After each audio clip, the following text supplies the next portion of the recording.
Words enable the orator to sway his audience and dictate its decisions. Words are capable of arousing strongest emotions and prompting all men's actions, said by Sigmund Freud. An incredible evening to our honorable directors, assistant directors, judges, principals, faculty, parents, participants, and my dear friends. On behalf of Emrose Degree College, I extend a gracious and a bright welcome to Spark 2024. For a good start and auspicious beginning, it is our custom to light the lamp and seek the blessings of Almighty. So I request the dignitaries present over here, Dr. Giridhar Reddy sir, to come onto the dais. And I request Muni sir to come onto the dais. I request Mr. Jafar sir to come onto the dais, please. Now I request Dr. Parthasarathi sir, Chairman of ICMA, Chapter Tirupati, to come onto the stage. I request our judge tonight, Mr. Sri Rambabu sir, to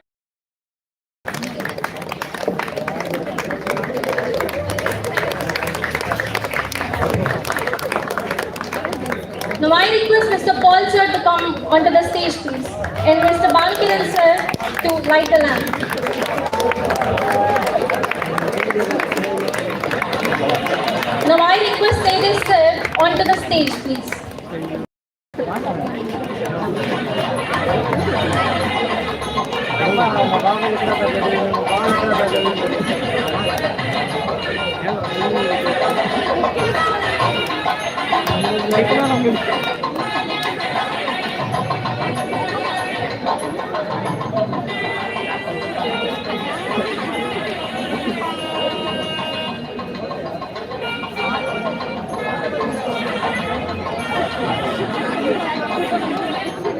Now I request all the dignitaries here to light the lamp, please.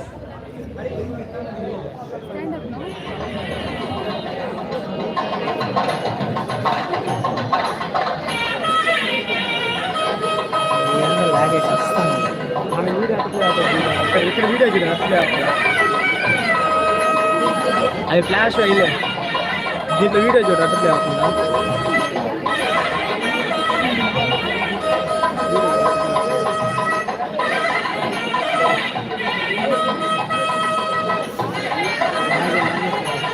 ఇంట్లో ఏమన్నా digital camera normal camera light capacity దీన్ని మరీ ఎక్కువ అద్దరు సరిపోదు light అంత దీంట్లో పెట్టిపోతుంది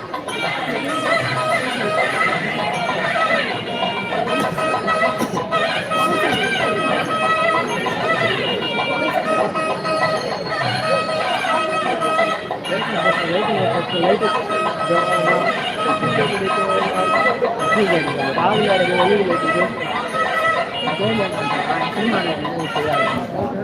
ఎంత పాపం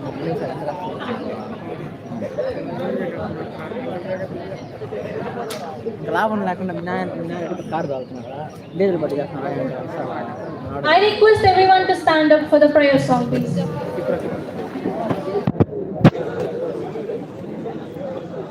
शारदे करुणानिधे सकलानवाम सदा जनान् शारनादिमगीत वैभव पूरिताखिल दीप्तते शारदे करुणानिधे सकलानवाम सदा जनान्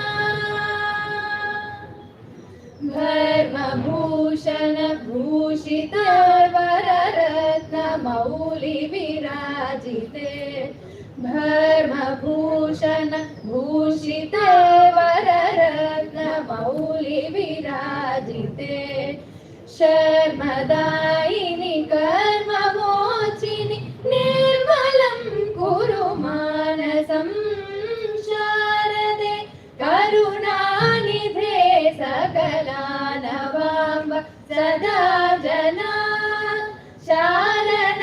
शारनादिमगीत वैभव पूरिताखिल दीप्तते शारदे करुणानिधे सकलानवाम्ब सदा जना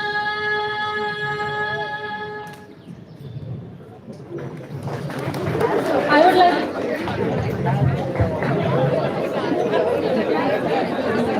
I would like to thank the prayer team for giving us such a beautiful song. I request dignitaries to please take over your seats.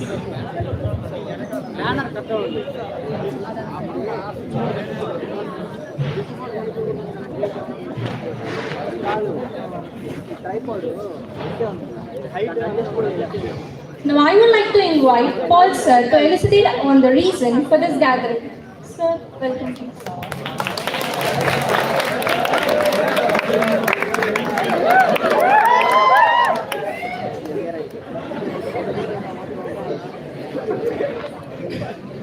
Hello and welcome to this Spark here.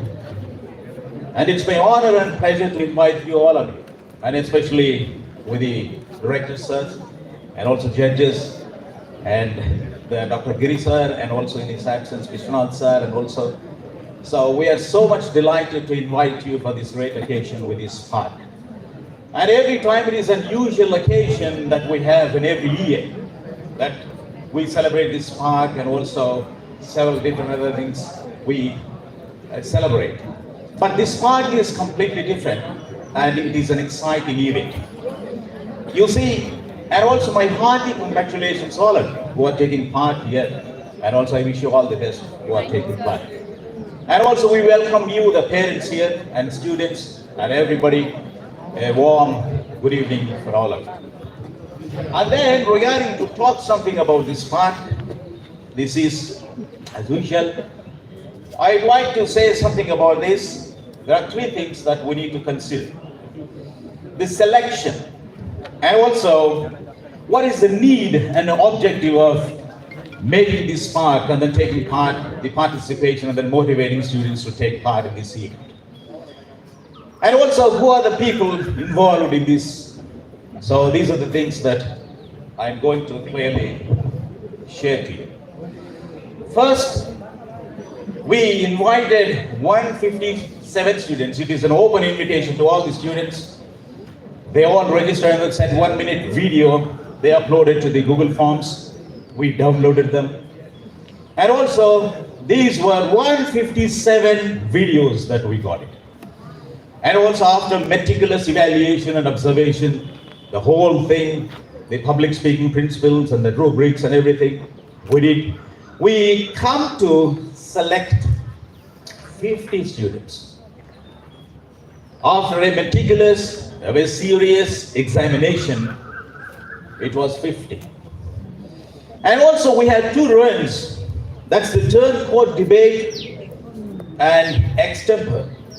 These are the two things to eliminate the other students. So we got final list of 17 students. They're all here.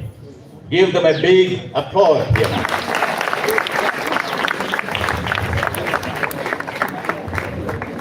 It is not easy, it is not an easy thing to come and speak here. When we see people, we get afraid.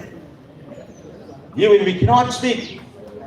Mouth get dry, lot of things take place. But this is a very, very exciting event, coming and then sharing and speaking on different subjects. And also, this event, what is the need of this event? There are a lot of objectives, but we can, in general, in specific, we made cut short to this. I'd like to share some of them here. To motivate students, to motivate all the college students to take part in the speaking, that's the first objective of this college. And also to enhance their linguistic skills in the sense, especially within speaking and listening. Speaking and listening, these are the two skills that we focused on. And also to create interest in public speaking, presentations, teaching them, rubrics, the way how they present. So that is the objective.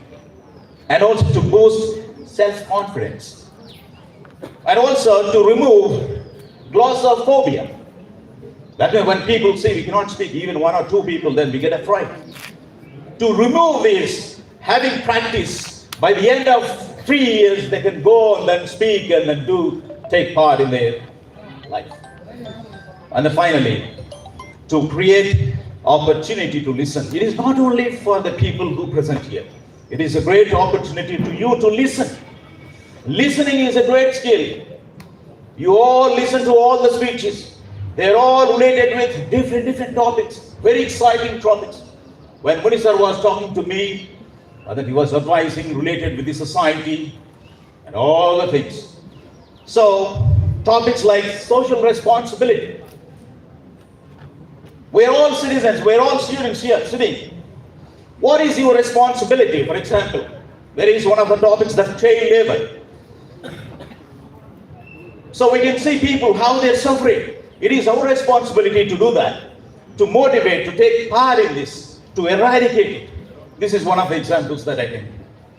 And also education, related with education, technology, and all the things you can see. So listen to all the speeches, and then you may be enlightened.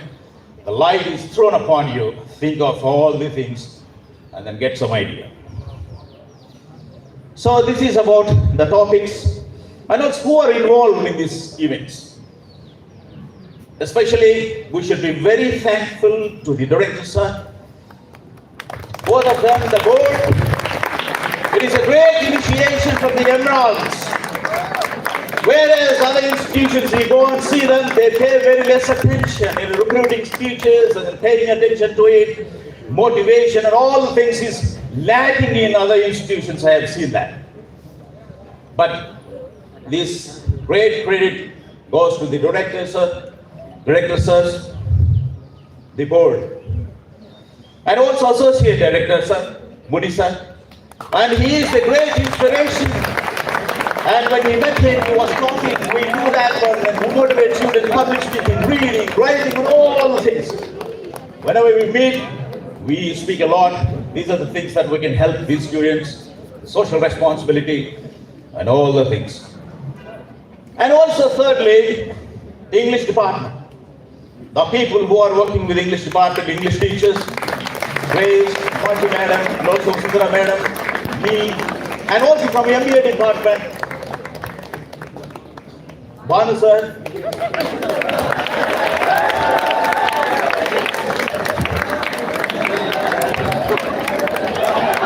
I hope you understand. Oh, these are all the people behind the screen. This is the screen. Behind the screen, there are a lot of people. Because of this reason, we're all here to enjoy this spectacular, the highest mount of this park. Now,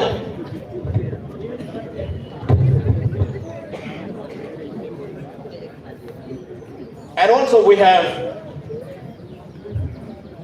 an exciting lineup of speakers here to share their speeches. And also, I would like to give a big applause to the directors, to the management of this college, having this a great big event. Let's all get up and give a big applause. Get up, all of you. Okay.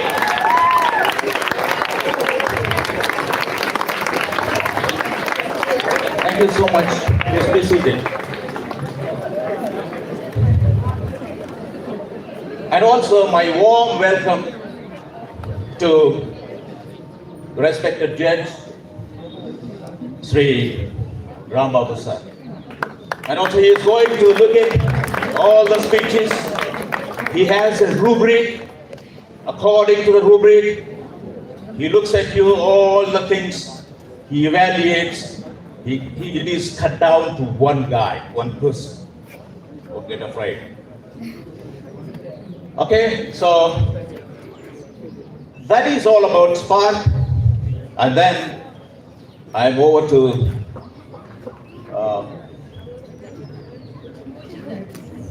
the event manager. Thank you.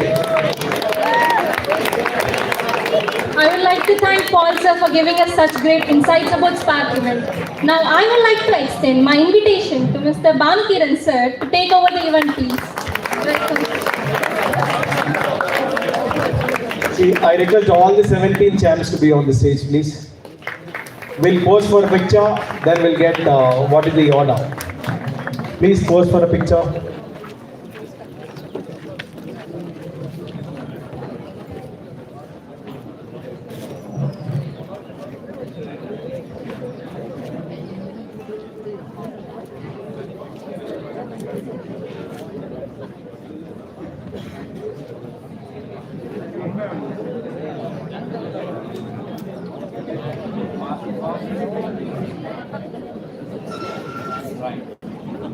we can fit you in this frame, but I know that no frame is suitable for all of you guys.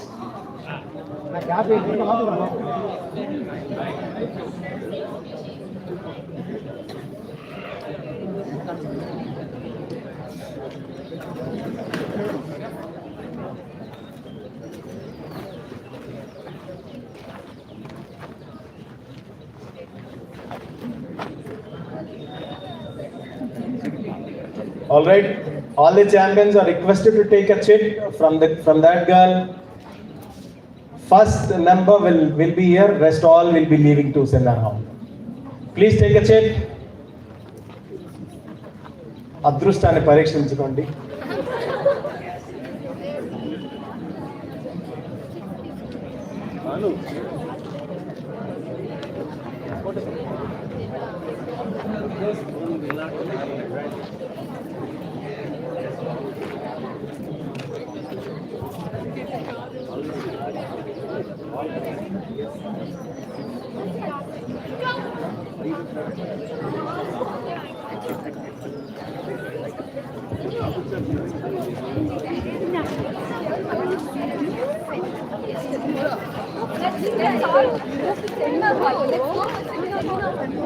All the remaining participants are requested to stay in seminar hall, please.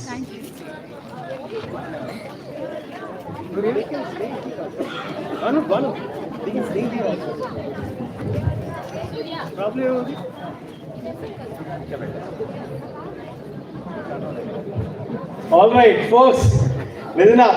You can sit here. You can sit here, feel the adrenaline. Eat whatever remaining nails that you have left. Come sit wherever you are.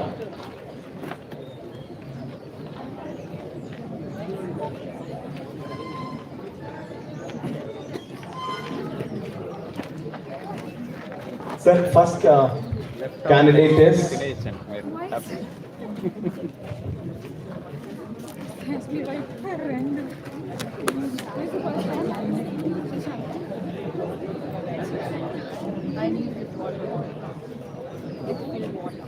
Sir, his name is Surya Sashank.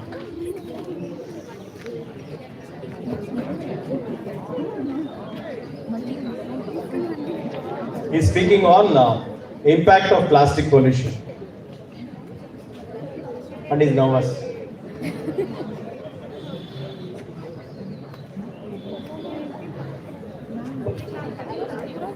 If he's nervous, he's going to speak very well.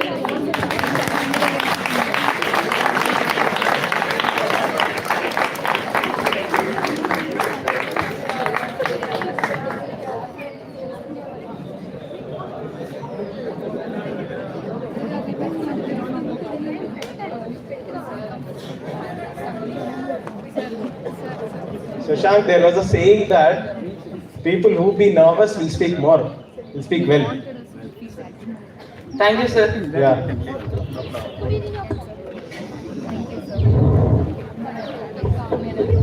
Wait, Shashank. You can start whenever you're ready. Can somebody help me with putting time, checking time? Can somebody help? Yeah. All right, sir. Ready?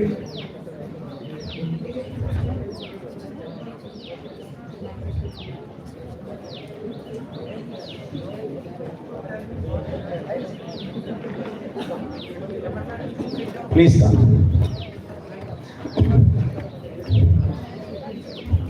A twilight Thursday evening to respected dignitaries, teachers, judge, and my dear friends. I am Surya Sashank, pursuing BCom Finance final year at Emerald Degree College. And now, my topic is about, when we are studying in our schools, we all know that we are much awareness of the topic that is about the impact of plastic pollution and how can we make the difference. Yes. Before going to the topic, I would like to tell a beautiful quote. Sorry, it's not beautiful. I think everyone are eagerly waiting for that. It's not beautiful.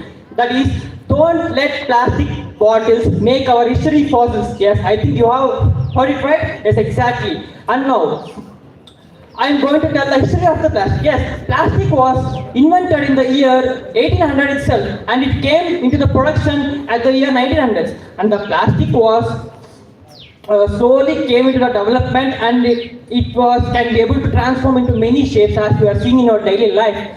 Yes. And now, before going into that, I would like to ask a question to all of you. That is, how much time it takes for the decomposition of the plastic into the soil? Any guesses? Sorry? Millions of years. Okay. I would like to say the answer is, it takes nearly 20 to 500 years of time for the decomposition of the plastic. Really, I literally shocked after knowing this fact. Really, my mind got just shocked. And it means for nearly 5 to 6 generations of time it takes for the decomposition of the plastic. It's so horrible, and it's so it is like difficult to digest the information that is the which we are seeing. And coming into that, well, like coming into the reality, there are plenty of examples we are seeing nowadays. When coming to the first example, it is about, let us take an example that we are traveling in a car. Yes, a car has a window, right? In that window, we see the beautiful of the nature. We see the beautiness of the nature. Likewise, in sometimes we also see the most of the polluted areas, so that we have seen those in the roadsides itself. And but we doesn't even care about it. We just go in a flow. We just keep our headphones on. We turn on the AC, and we doesn't even look into the window. We will be in a trance that, oh, okay, we are enjoying this moment, but we are not even thinking about the society and the animals. This environment is not only for us. This environment is for all the human beings who are there, even for the living creatures. And now, let us take an example of a cow. Yes, cow, it attracts to the plastic and it consumes the plastic, and later it slowly starts affecting for the diseases, some of the infections, and later it leads to death. This is very sad to hear about this news. And one thing I want to tell that, and I want to mention here that rather than throwing the waste, that is plastic, into the roads, we can throw in your dustbins in your nearby areas. We can see there are two types of dustbins. One is wet and one is dry. Yes, no? So that we can throw there, but we are foolish men, foolish people. We just like we are like lazy people. We just throw it on the roadside, but we doesn't even bother what's going on the next. So we must try to avoid it. When coming to the next example, here it is about the water pollution. Yes, exactly. Here most of the beaches are getting polluted by the plastic. Mostly, let us take an example of the sharks. Sharks are suffering with everything, and the plastic which was dumped into the beaches and consuming the waste products, and it also makes for the sharks to decrease their lifespan, and it also leads to death. And we are seeing, sooner we are going to see that the beaches are full of plastic. It is like a plastic beach, means it is an artificial beach. We are losing the nature, we are losing the beauty. These are the drawbacks when coming to here. And when coming to the next example, it's about the promotion and advertising. Here most of the politicians and many big people, that is some of the businessmen, are doing the promotions by saying that, yes, we will avoid the plastic. Yes, we will avoid the plastic. They are saying, but here, they are doing one biggest mistake is they are using the plastic banners as an example for promoting. This is very nonsense, right? Really very nonsense. Here they need to think before doing anything, because plastic banners, we know it's not an easy thing. It's a very dangerous. It also creates some nonsense in our society. So even they at last they are blaming on us, and we are accepting. That is why we are called human beings, right? That is why we are called human beings. And now, going to the next one, it's about one example. I have bought one plastic cover, and another one I have brought cloth. These two are the biggest difference between these two both. That is, this has the difference from Jammu and Kashmir till Kanyakumari. This much of variation is there for these two both.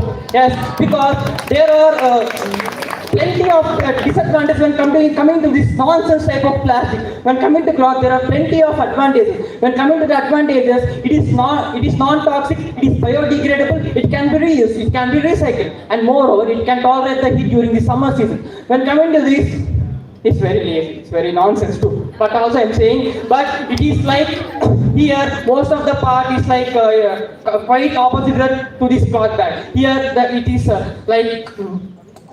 it is toxic kind of material. It is non-biodegradable. It can't tolerate heat during summer season, and moreover, it takes larger time for the decomposition of the plastic.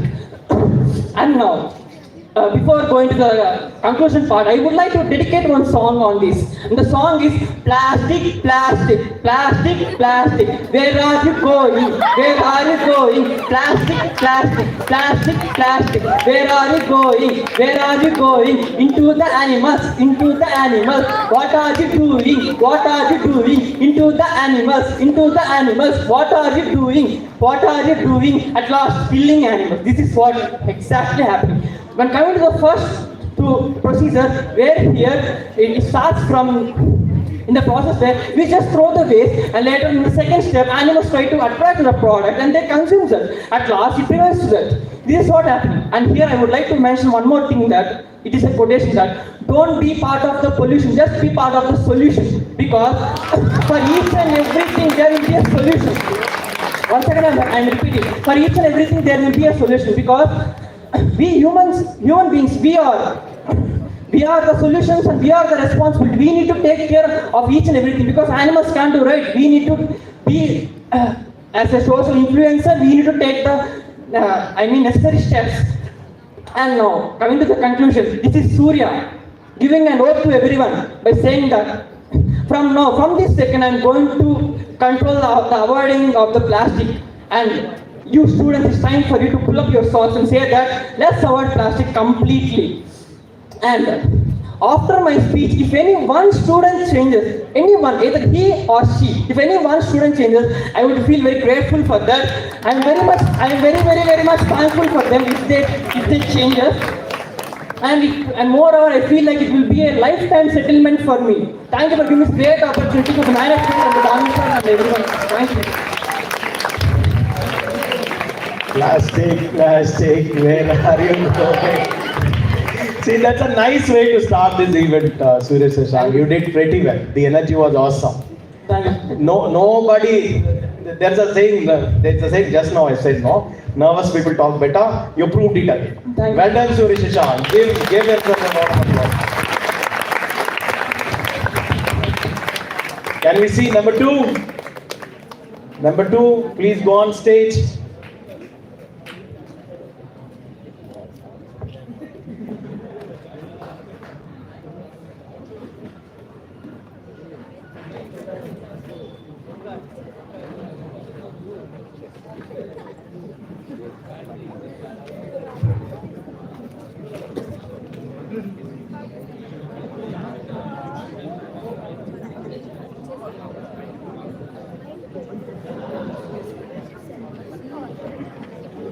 We have SK Ruxana coming second, sir.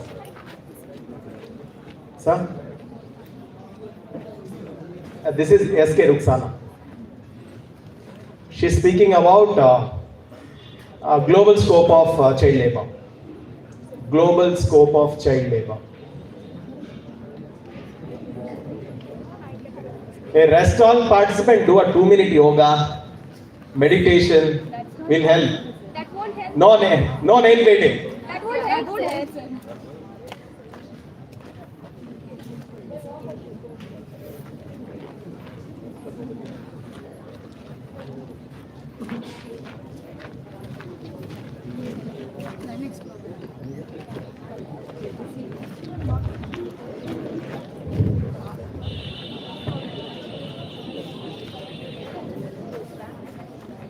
Ruxana, nervous? Me also. Take a deep breath. You can start whenever you're ready. Check your mic is working. We can hear. A very good evening, all of you, respected judges, my dear friends, and every one of you gathered here. How many of you like children? Yeah, almost every one of us do, right? They are also sweet, innocent, and very precious and very nice, right? But have you ever seen a boy working in a mechanic shop fixing a punctured tire? Yes. Have you ever seen a boy collecting recyclables from the wastage? Yes. Have you ever come across a girl working as a domestic worker in the household? Yes. Do you know what these children are doing? Is it a job? No. Is it an occupation? No. Is this the age to earn money? No, right? Never. Not at all. Because this is the age where they should be going to school and studying and enjoying their lives. But what do we call this pathetic condition of these children? It is child labor. And child labor is very dangerous to the society. At the end of my speech, you will all be able to understand what is meant by child labor, what is the global scope of child labor, what are the root causes, consequences, and finally how to eradicate child labor. So I have spent a lot of whole time to collect all the information, researching, reading and gathering everything about this topic. So to begin with, what is meant by child labor? Well, child labor can be defined as the exploitation of children through any form of work that interferes with their ability to attend regular school or is physically, mentally, and morally and socially harmful to them. Do you know the startling statistics of increase of child labor? According to the International Labour Organization, child labor, the number of children in child labor has risen to 160 million worldwide with an increase of 8.4 million in the last 4 years. And before it was just 154 million. Maybe I was saying it was just, but it's not acceptable at all. Based on this information, we have also gathered other information like country-wise. If we take India, approximately 10.1 million children were engaged in child labor. And in Bangladesh, it is 1.2 million children. And in Nigeria, 43% of the Nigerian children were engaged in child labor. But if we think this problem only persists in countrywide and nationwide, we couldn't be more wrong. Because this is a global issue. It also occurs in developed countries as well. In the United States, approximately 1.6 million children were engaged in child labor, like between ages of 15 and 17. And this is unacceptable too. So we can say that this isn't just a national issue and it's a global issue. So coming to the next, what could be the reasons for this child labor? So there are many reasons for child labor, so I'm going to present a few of them now. Reason number one is poverty. The ILO, International Labour Organization, suggests that children are being engaged in child labor because of the poverty. This is the biggest cause behind it. And for impoverished households, the children are the main source of income. Their income accounts for 25 to 40% of the household income. And reason number two, cultural factors. Some people often think that work is good for character building and skill development. But is it? Not for children, right? It's not acceptable for children. It's not good for children. Children are not supposed to work or earn for anyone here. Parents are supposed to work, not children. And in some cultures, people follow in their parents' footsteps and start to learn a trade at a very early ages. And we also have some families who restrict the girl child to stay at home and not provide any form of formal schooling and education to them. It's not acceptable too, right? It's not good at all. We are all studying here and there are some girls who are not studying and they are suffering as domestic laborers, domestic workers. And reason number three, we have macroeconomics. Bigri and Mehrotra, the two economists, study the macroeconomic factors that encourage child labor. And they focus their study on 5 Asian countries, India, Pakistan, Indonesia, Thailand and Philippines. All of them said that they have this child labor as the biggest problem in their countries. But it is not a new problem at all. They haven't solved it, that's it. It's not a new problem at all. And they have also established that the demand and supply conditions also affect the child labor rate in the country. And next, moving on to the next, we have consequences of child labor. What could be the consequences of child labor? There are many. Child labor has a very negative impact on the individual and on the society as a whole. Child labor affects a children's mentality, their physical health, mental health and everything. First, it causes children to become violent.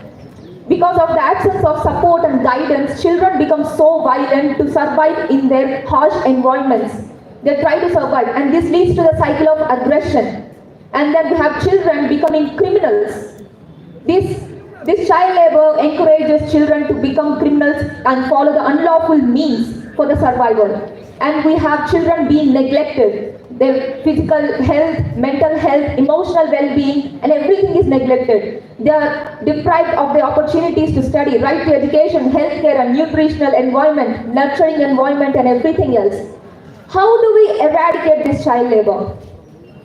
It's possible. We can say it's impossible for some countries, but it is possible. They are just not concentrating on it. This could be mean, this could be rude, but this is the truth. Governments and international organizations like ILO can play a vital role in eradicating child labor. Governments can enact and enforce laws to eradicate this child labor and penalties for the violators. And international organizations can provide financial assistance to the countries with high rates of child labor. And next, I want to say that I want to conclude this speech by saying some famous words by Jawaharlal Nehru. Neti pillale repati pauralu. Today's kids are tomorrow's citizens, and it is our responsibility to protect them and nurture them in the right way and lead them in the right direction, and also avoid any kind of economic exploitation of them. Thank you. Well done, Ruxana. I don't see any nervousness there. Do we know? I don't see any nervousness. Well done. The narrative was super. Great, informative. Thanks. Who is number 3? Please give her a round of applause. Sir, we have B. Sahitya. Sahitya talks about effects of great habits.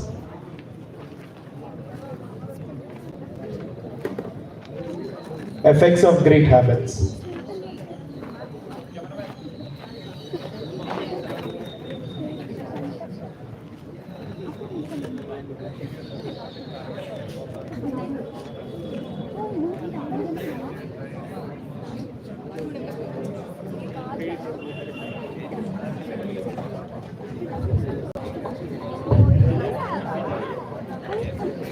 Sahitya, Sir, how you are feeling? well sir, it's amazing. Done. Look at the crowd. Kill them with your information. Sure sir, You can speak whenever you're ready. sure sir. Good evening all. Hello everyone. I am Sahitya. I'm a good girl. I brush twice a day. I wake up early. I don't eat junk food. I only eat healthy food. I wash my hands before eating. People who already know me are laughing, but still boring, right? Early to bed, early to rise makes a man healthy, wealthy, and wise. Boring, yes, of course, because we've been hearing these words since we were kids, yet none of us took it seriously. So now here I am with a topic in my hand called Effects of Great Habits, which took me back 2 months where I developed a few habits in me that has impacted me in a great way. Now before jumping what I have developed and what are the habits, I would like to give my own opinion on what habits actually are. For me, I believe habits are the brushstrokes that can paint the canvas of life, shaping the majestic daily routines with bright colors of consistency and intention. Now, one such thing that happened to me was to have a constant goal. Now, when I say constant goal, the very first thing that you'll think is having a strict goal. Becoming a lawyer, IAS, IPS, oh God, what not. But that is not what I'm talking about. When I wake up from my bed, I look at myself in the mirror. I say this to me. I have something to achieve today and I'm going to do it anyways. That is what I'm talking about.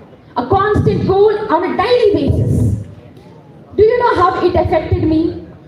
It was a great impact. I started pushing myself with motivation, accomplish the goals that I wanted to with hard work and dedication. And thus, it made me a better person. Secondly, being you plus being confident, equally important. Let me explain this with a small story. There's a man called Ramarao in a city called Mitopia, where he has a unique talent of ordering different kind of weirdest combinations of coffee confidently. One day he approached barista and he asked him, "Can I get a caramel jalapeno latte with extra whipped cream with cinnamon on top of it?" Oh God, barista, for a moment he regretted his life decision for choosing that profession itself. Yet, he prepared the coffee and gave it to him. The whole cafe was looking at him with amazement, waiting for him to take the first sip. Cut. What happened next? Later on, eventually, this drink, the eccentric drink ordered by Ramara, became the latest trend. People started ordering weirdest combinations coming to cafe. All thanks to him because he was himself, confidently and unapologetically. I stopped comparing myself with others. I started building confidence in me, started loving myself, and also I started to take pride for being different, and thus made me a different person, a better person. Now coming up next is going hand in hand. Now this might look, sound a little different or weird, but this one I got inspired after hearing to one of the quotes said by Mr. Ratan Tata, that is, "If you want to walk fast, walk alone. If you want to walk fast, walk alone. But if you want to walk far, walk together."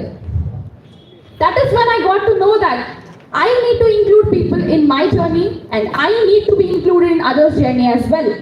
Only then, if I look back, I can find a beautiful picture which is original, filled with memories. I stopped getting hesitated. I went to people when I need help. We are there to help each other. And coming up next is really interesting one. I started looking at life romantically and positively. Now when I say romantically, you might have different thoughts, but what I meant is, I stopped thinking that I'm smarter than life. That is what I meant. So when you look at life positively, it gives you back the same. It gives you positive outcomes and positive experiences. There is this line where it goes like, "Why do you think tears are salty? Because if they are sweet, you keep crying. Why do you think problems are heavy? Because if they're light, you keep carrying it." That is when I started looking at the positives of my life, keeping aside all the negatives, and started to build myself. And then I observed a huge change in me where I started to look at different perspectives. I started eating upma, which is a big deal to me. My mom was really proud of me though. So the transformation just went from "Arey, try this" to "Anta mani manchike," just like that, and thus made me a better person.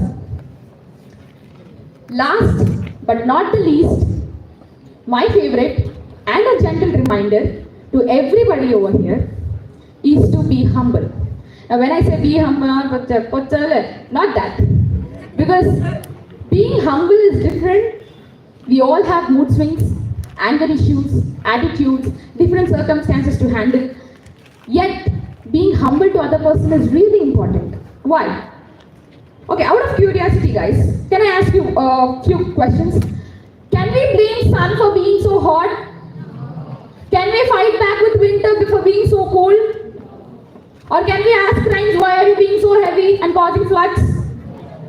No.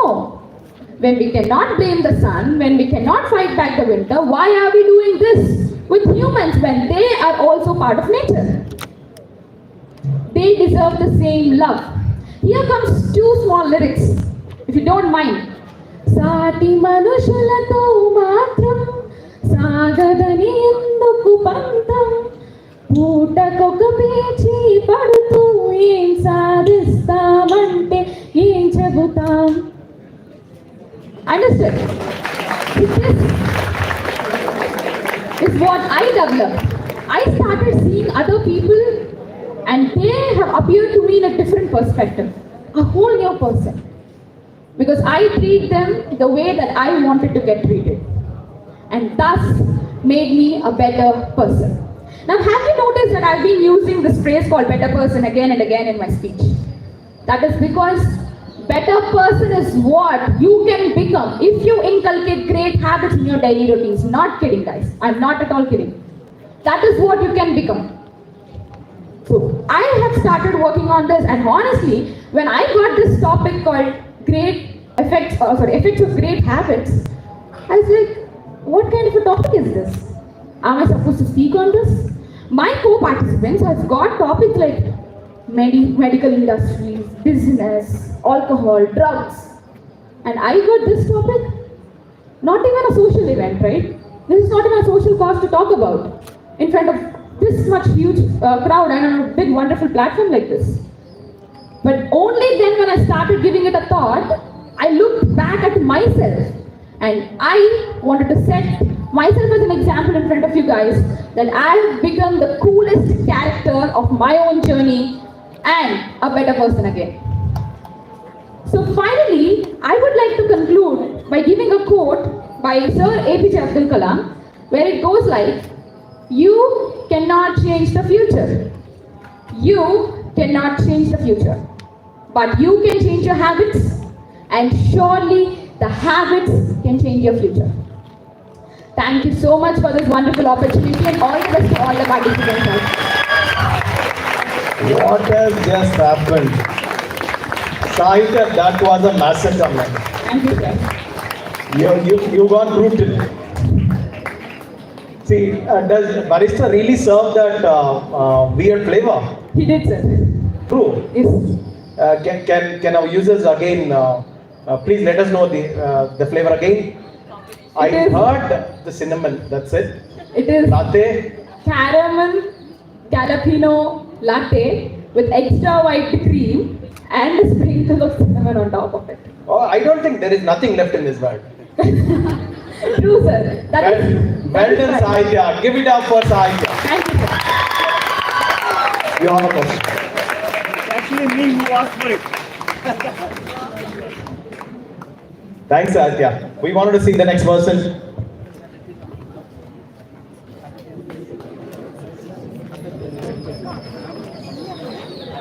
We have K. Akila.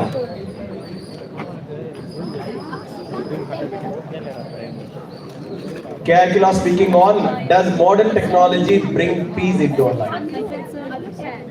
Does modern technology bring peace into lives?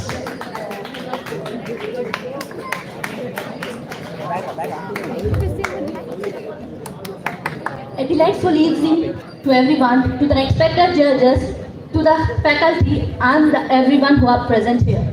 I hope you guys have been more excited on which topic I was going to present. Before that, how many of you are hungry? Even I too. Because it's evening 6:30 and we have been tired by doing all the work since morning. What do you do when you are hungry and you don't have any time to cook? We'll just order food online, right? Have you ever thought half the food is being delivered to your doorstep? It's because of technologies like GPS navigation, which gives access of your location to food delivering apps like Swiggy and Zomato. Do you know these apps are also being developed with the help of technology? How many of you can live without using your mobile phones and technology for a day? Mostly none of us.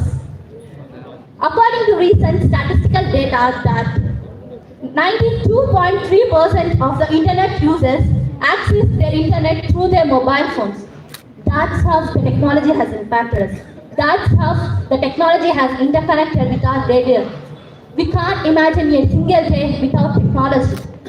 Let us profound the impact of technology on a quest for peace and harmony.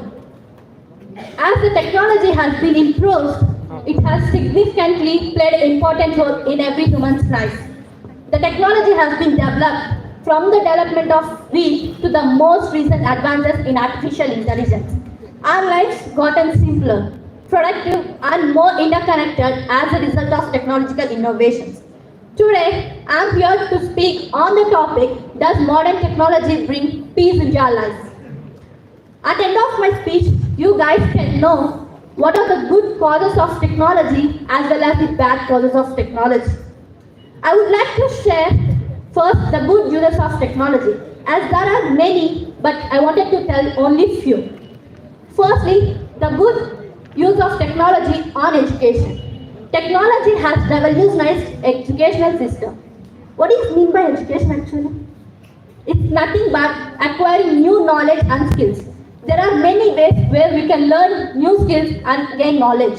One of those are online learning platforms. Online learning platforms like Udemy, Coursera, Khan Academy, LinkedIn, many more provide a wide range of courses for the users so that they can access anywhere at any time. Secondly, virtual reality and augmented reality has created an immense learning experience to the students by creating virtual reality. On the other hand, COVID-19 pandemic has seriously affected the life of the students. There are no physical classrooms, no physical teaching. At this point of time, remote learning technologies have been developed. Video conference tools like Zoom Meet, Google Meet has created a virtual classrooms to the students where they can learn easily. There are many more like e-learning, mobile learning apps where we can get lot of information and we can learn many things. Secondly, the good use of technology in health. What is the greatest wealth we have? Health, isn't it? Yes, a healthy person can make many things, and I believe in it. The most recent advances in health sector has also created a great change. More advanced technologies have been developed. More hospitals are now using advanced technologies in their surgical rooms like X-rays, MRI scannings, CT scannings, which can detect the disease beforehand. I believe in a saying that prevention is better than cure. With these type of technologies, we can actually detect the disease and we can cure it before it gets worse. On the other hand, many of us uses mobile phones and wearable devices like smartwatches, isn't it? With these type of devices, we can actually monitor our health in real time. According to US reports, by 2025, every single person in USA will wear a fitness tracker. That's how the technology has created a consciousness in our minds. Many more technologies have been developed and modern advances have been there in biotechnology with the help of artificial intelligence. Moving to next, the good use of technology in agriculture.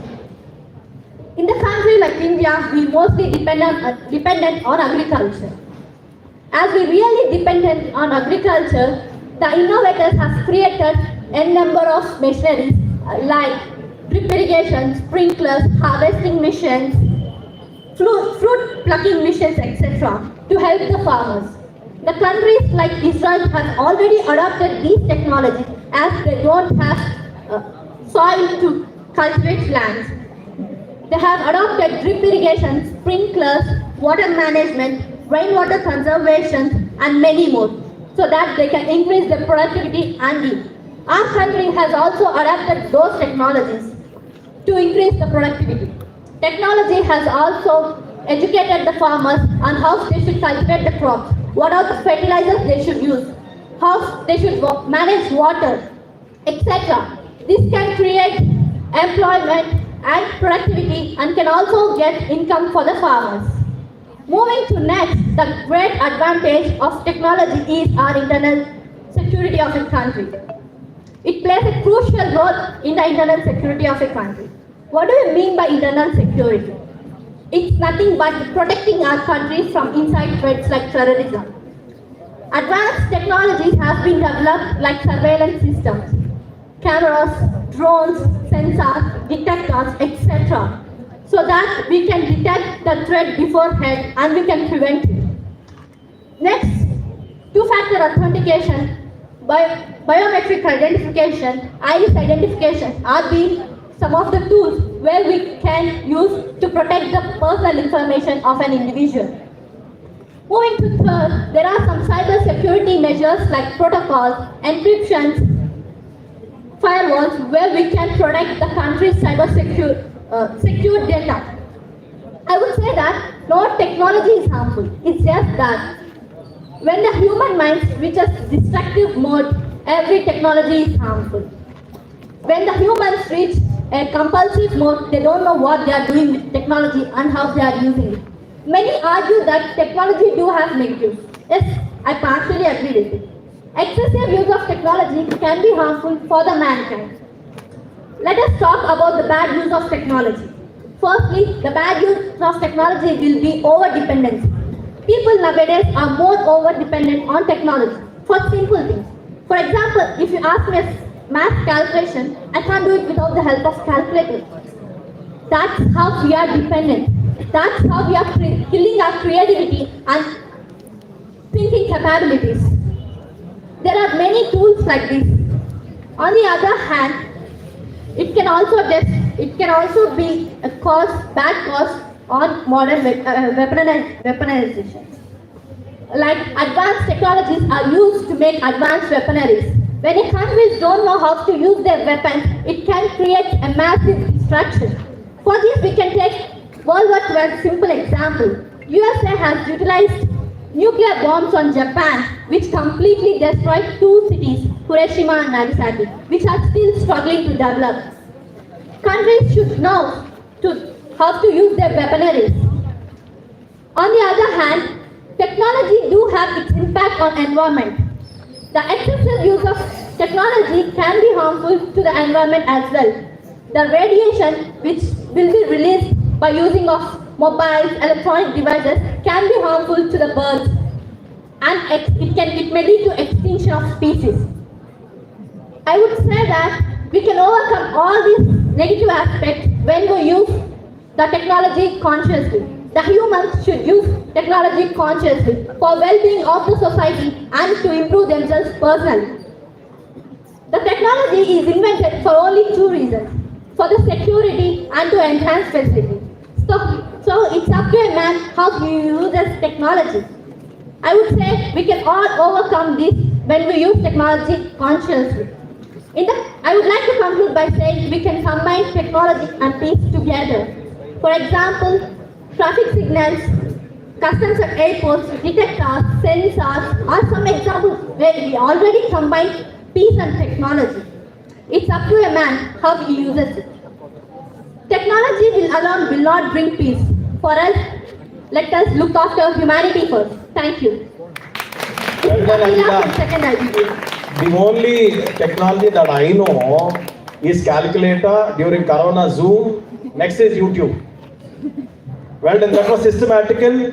Like it was, your speech was like eating a cheesecake. Very neat. Well done, Akila. Well done. Give a great round of applause for Akila. Who is next? Sir, we have C. Sai Kirtana.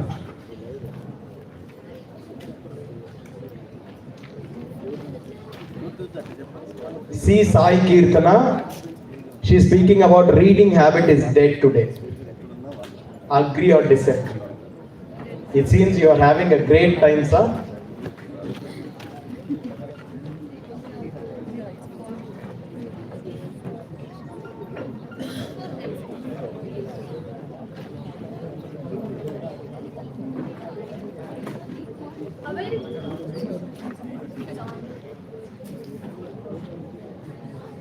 Check.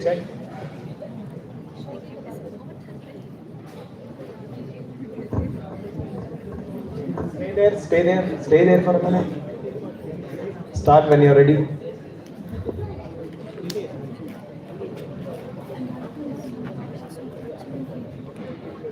Yes, sir. A very beautiful evening to the respected judges, to the faculty, and to all the audience gathered here. I know you might have get bored by listening all these speeches until now. But now, I would like to share you about an interesting and important topic about reading. Yes. So, as you all know, my topic is reading dead today? Agree or disagree? I would disagree to it because reading always plays an important role in everyone's life. Do you really think that we can't live without reading? Of course we can. We can live without reading, but we can't get the dignity of life without reading anything. Even I asked the same question in front of my mom, like, I can live without reading, right? So I don't read anything. Please don't force me to go to the college. You know what her answer is? Yes. You can live happily without reading anything, only at one place. At our municipal office footpath. You can live happily there. So So, but how also, I actually realized that for parents of our previous generation people, they have a different opinion for reading. For them, reading is so valuable. They treat reading and studying in on a same scale. It's true. But the key difference between reading and studying is that reading refers to decoding of the letters, words, and understanding them, whereas studying refers to exploring the knowledge and acquiring the information. How many of you read novels and poems, of course, here? Really? But when we ask some people, they won't even read the English textbooks, of course. As we all know, reading is a receptive skill. It's a linguistic skill. It means reading can be performed in any language. Reading can be performed in Telugu, reading can be performed in Tamil, reading can be performed in English, and reading can be performed in any other language. So the point is, you must know that language first. So for learning that language, again reading plays an important role. Reading is a process of setting a letters, and our eyes actually receive those letters in a paragraph like punctuations, spaces, and so on. Our mind converts them into information and it's a speech, of course. But when we see in general, reading is of two types, silent reading and aloud reading. Silent reading generally refers to reading in our mind or head. But when we read in general, for example, take an exam preparation scenario. Some people read like they are chanting.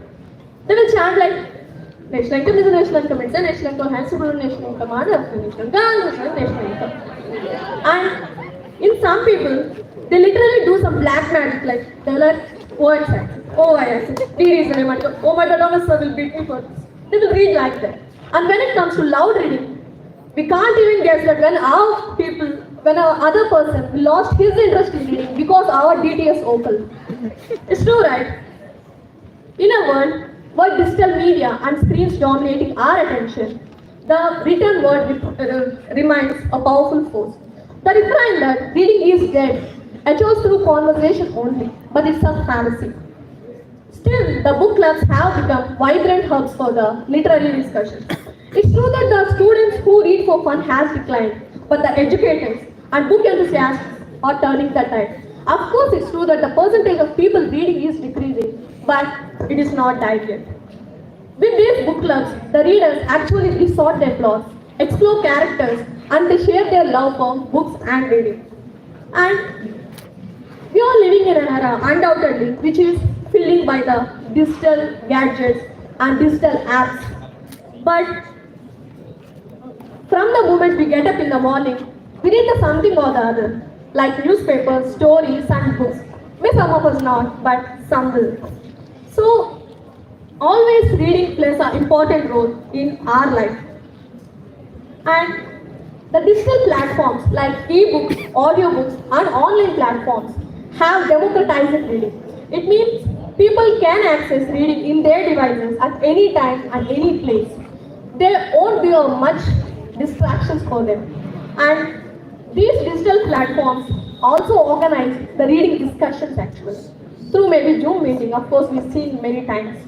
And with these digital platforms, the percentage of readers and the percentage of readings is actually increasing. Actually, when I started for researching about this topic, when I started for preparing for this topic, I asked the people around me that what they read in general. Can you guess what those answers are? Anyone? Those are unanimously Instagram memes, WhatsApp messages, some of the messages which you get from the BSNL customers. And for girls, it's K-drama subtitles. We actually feel bored by reading books, right? But we never feel bored for reading the subtitles of a K-drama. And it's difficult to live without reading anything. Also, let's take maybe from the blockbuster movies to the binge-worthy TV series. These are reading adoptions actually taking our space. And it might be a Handmaid's Tale, it might be a Game of Thrones, it might be our all-time favorite Harry Potter. The adoptions always drive our interest in the original written works. And reading is the spark for the imagination. Reading is the spark for the empathy. It fosters the empathy and combines us all in a specific way. With this reading, we can explore our character actually. A great philanthropist, Jim Rohn, said that reading is essential for those who seeks to be above the ordinary. Like if you want to be above the ordinary, reading is the very important aspect you must have. Do you agree with that? Yes, we must agree to that because we are a generation who spend more time on Instagram than reading in a novel or poem. Like someone said, they will read novels or poems, but when we ask in general, may some will say that, may my English textbooks study failure. You are talking about poems, you are talking about novels. We don't know the spelling of novels here. They will say like that. And reading is still alive. Maybe the digital platforms transformed reading. It is still alive. With this, I would like to conclude that reading is always and it doesn't have any time. And let's celebrate both traditional and digital reading and let's force our hands for it. Thank you so much for giving me this opportunity. Kirtana, you forgot that you have teachers in the crowd, preferably English teachers. She studies IBBA, all English teachers. Please remember her. She told something negative about English. But our Vasu ma'am and Grace ma'am is so kind, sir.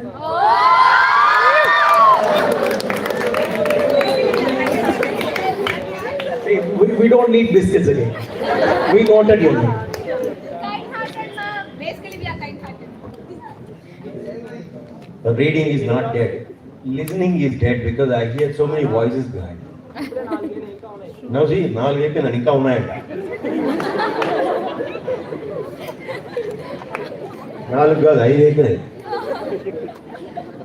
I am sorry to say, reading is never a dead habit, but listening is becoming a dead habit. If you watch carefully, we don't listen to elders, we don't listen to teachers, we don't follow leaders, we follow wrong leaders. Seriously. Now, even after saying that, there are voices. God help us. Right to the point, sir. Well done, Sai Kirtana. That's a great performance. Thank you so much. Anybody want a chocolate for a question? Anybody want a chocolate for question? We'll see who answers this question. What's up, sir? What has keys but can't open locks? What has keys? Communication. Sorry? Communication. You're wrong. Sorry. Keyboard. Sorry? Keyboard. It's a keyboard. Please catch it. We have one more for boys. Boys, ready?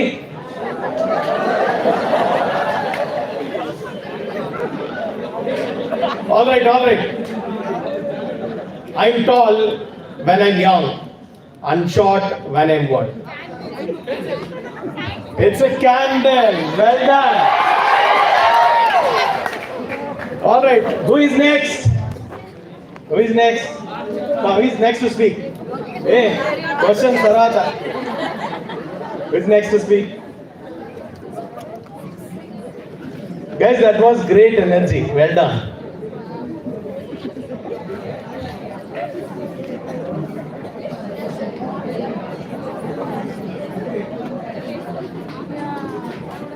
Sir, we have S. Aksita. AXITHA. Aksita speaks on SDGs, Sustainable Development Goals.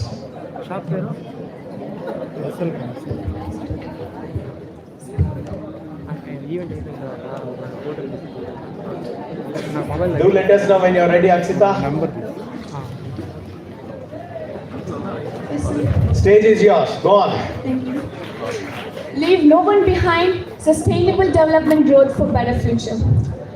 Delightful evening, honored judges and champions of progress. It is a privilege to stand before you tonight.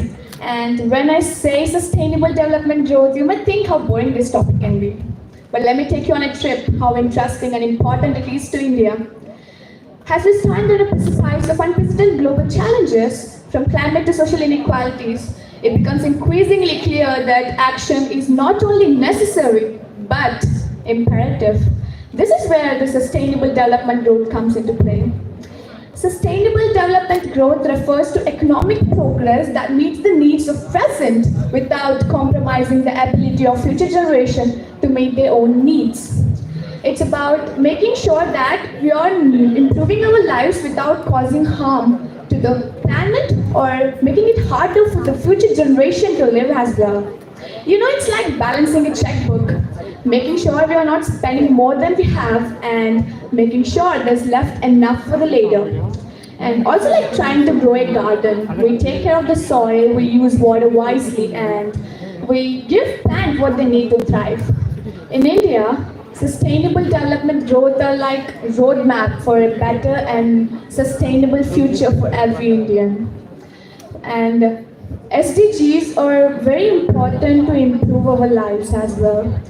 SDGs, India is in a plan of some goals that have to be achieved by 2030, and it was implemented by United Nations to every country in the world. And there are a few goals that India is currently working on, and let me put some of them before you. I'll go with no poverty first. Rich getting richer and poor get poorer. And when I say this, I meant it. Because 20 to 25% of the population, nearly most of it, aren't even able to fulfill the basic necessities. Imagine, most of the people are dying. Governments are trying their best to work on it. They are providing rations in low cost or sometimes free of cost. But government can't reach out to every person out there, you know. There are people who can't reach out to government, and government too. They are providing schemes and acts to eradicate this thing. And when we look into other countries like Africa, what's happening in Africa is people are getting handful of mixed grains. Imagine, for the whole family. It's hilarious, I think. And secondly, it's zero hunger. Can you imagine how many people are dying because of hunger or starving every day? It is estimated that around 25,000 people from worldwide dies because of hunger every day. Not month, week, every day. This number needs urgent underscores, and it makes government to think to provide nutritious food to every individual in our country. Government has to think about it. And thirdly, it's quality education. India is still progressing in access to quality education, and particularly for girls, to be honest, because girls are not, most of the girls are not even able to get their education at time. And to be honest, education in India was going well until a major drawback came in the name of COVID-19. Trust me, it changed the whole education system in every country. And fourthly, it's clean water and sanitation. Access to clean water is a basic concern, you know. Every country must provide their people these things. And most of the population in India lacks basic safe drinking water and basic sanitation facilities. This is the reason why most of the people are in contact with diarrhea, cholera, and whatnot diseases. There are n number of diseases. And fifthly, it's decent work and economic growth. Sorry. When I say decent growth and economic work, it's demanding deliberate strategies and sustainable future for the entire society. It covers the areas like underdevelopment, unemployment, and skills training. And sixthly, it's climate action.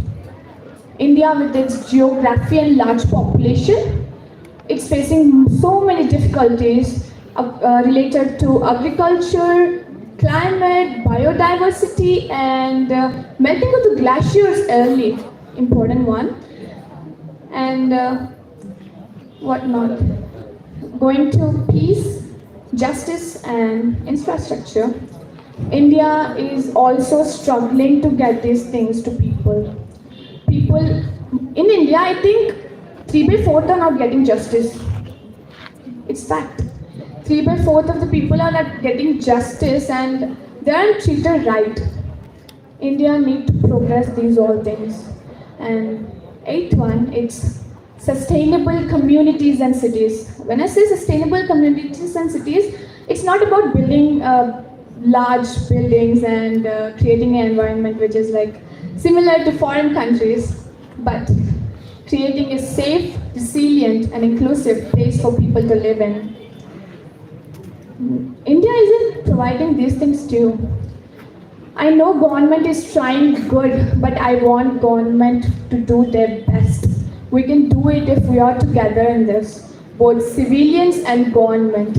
We can do this. And what sustainable development reminds me is, if we are in this together, we can do it. It's not impossible, but it's difficult. We can do it. And there's a quote by Melinda Gates, and it goes like, building a better tomorrow is not just a dream, but it's a blueprint we have today.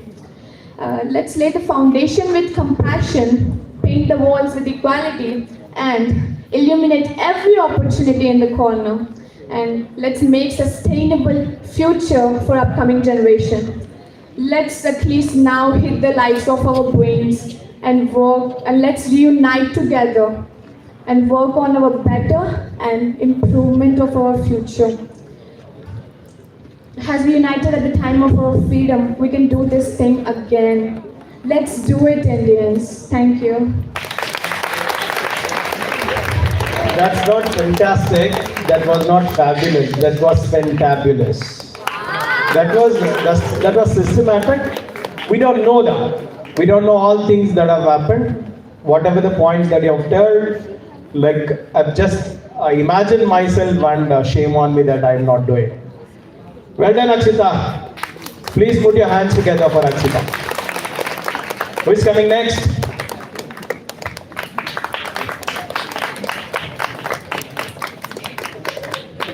Sir, we have Katie Sai Shravani. Katie Sai Shravani. She's speaking on intelligence and wisdom. Give us a lot of wisdom. We are waiting. Sure. Knowing others is intelligence. Knowing yourself is wisdom. A pleasant evening, ladies and gentlemen. I am Shravani, standing over here to explore a topic that is as old as humanity itself. Intelligence versus wisdom. So what exactly do we mean when we talk about intelligence and wisdom? Intelligence is like your brain's superpower. It is how well you learn things, how well you solve problems and learn new stuff.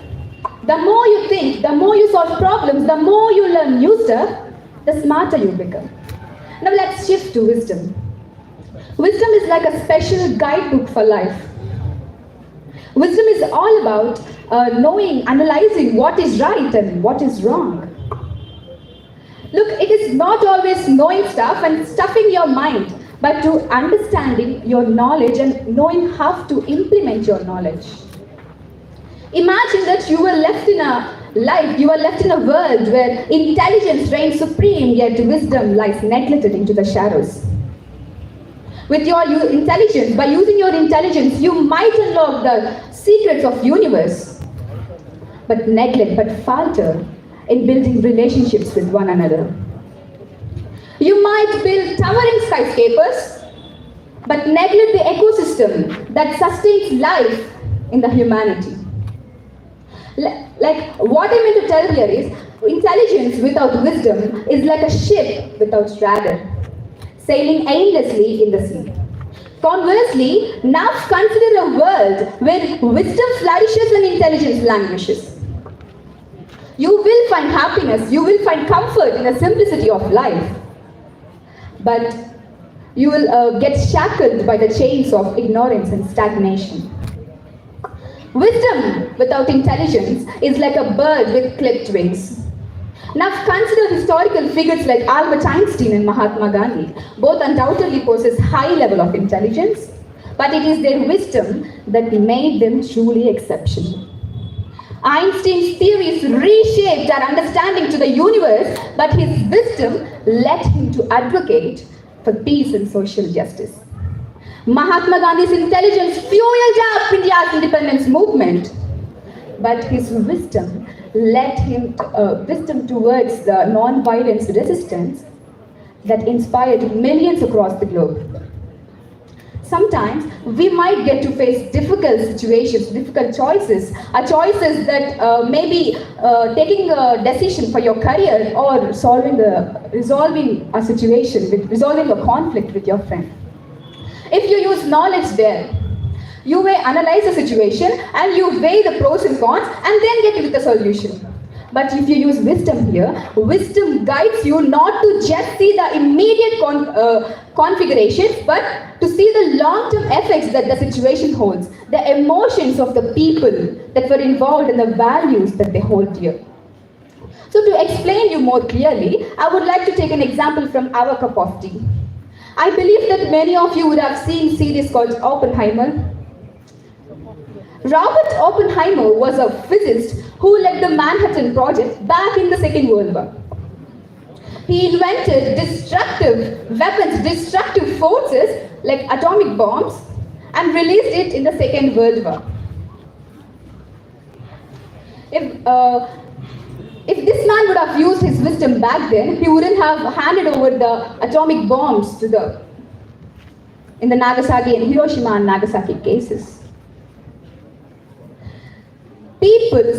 Some people argued that the configurations which were, without fully considering the configurations, he unleashed such a destructive force into the society, they clearly showed that this man lacks in wisdom. Whereas, let us look into the life of Nelson Mandela, a former president of South Africa. This man demonstrated his wisdom during his fight against apartheid. Despite facing regular injustice, this man advocated for reconciliation and forgiveness rather than seeking revenge and violence. And that is why this man is known for his wisdom. While drafting my speech, I got a doubt. Can we use both intelligence and wisdom in the same situation? And then during my research, I gone through the life theory of Abraham Lincoln.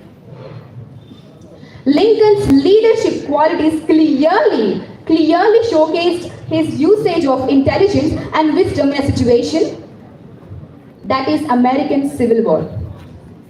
His strategies as a war president reflected on his intelligence, while his emphasis on unity, reconciliation, and abolishing the slavery showed his wisdom. So now, which is more valuable? Is it intelligence or is it wisdom? If you ask me, I would say that it is not being one superior to another because everything has their own nature, everything has their own unique gifts to offer. Let us not misunderstand intelligence with wisdom, nor wisdom with intelligence, because they both offer you unique gifts. Socrates once famously declared a quote that the one thing he knew that he knew nothing. Socrates, often considered as a paragon of wisdom, this man, rather possessing all the answers, he just declared a quote that he knew nothing. So, in closing, I would like to leave you all with a quote. Intelligence without wisdom, nor wisdom without intelligence brings forth misery. Thank you.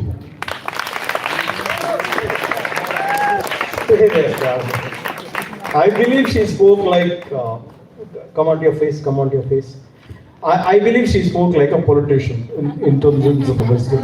Like I thought, I'm seeing late Jayalalitha. See the dynamism. I know everybody is comfortable. One person is sweating. I know you're having a bad time seeing all these things. One is better than the other. Give it up for Sriram Babu sir and give it up for KT Sharma. Well done. Next.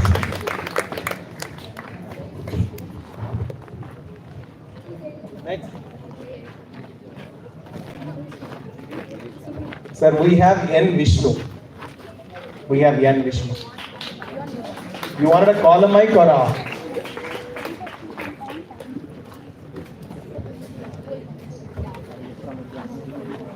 Sir, he's speaking on role of women in Indian business.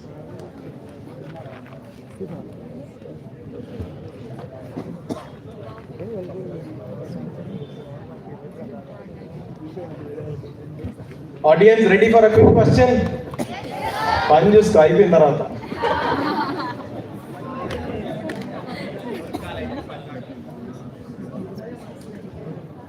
Woman is not a just a gender. They make wonders with an energy equal to thunder.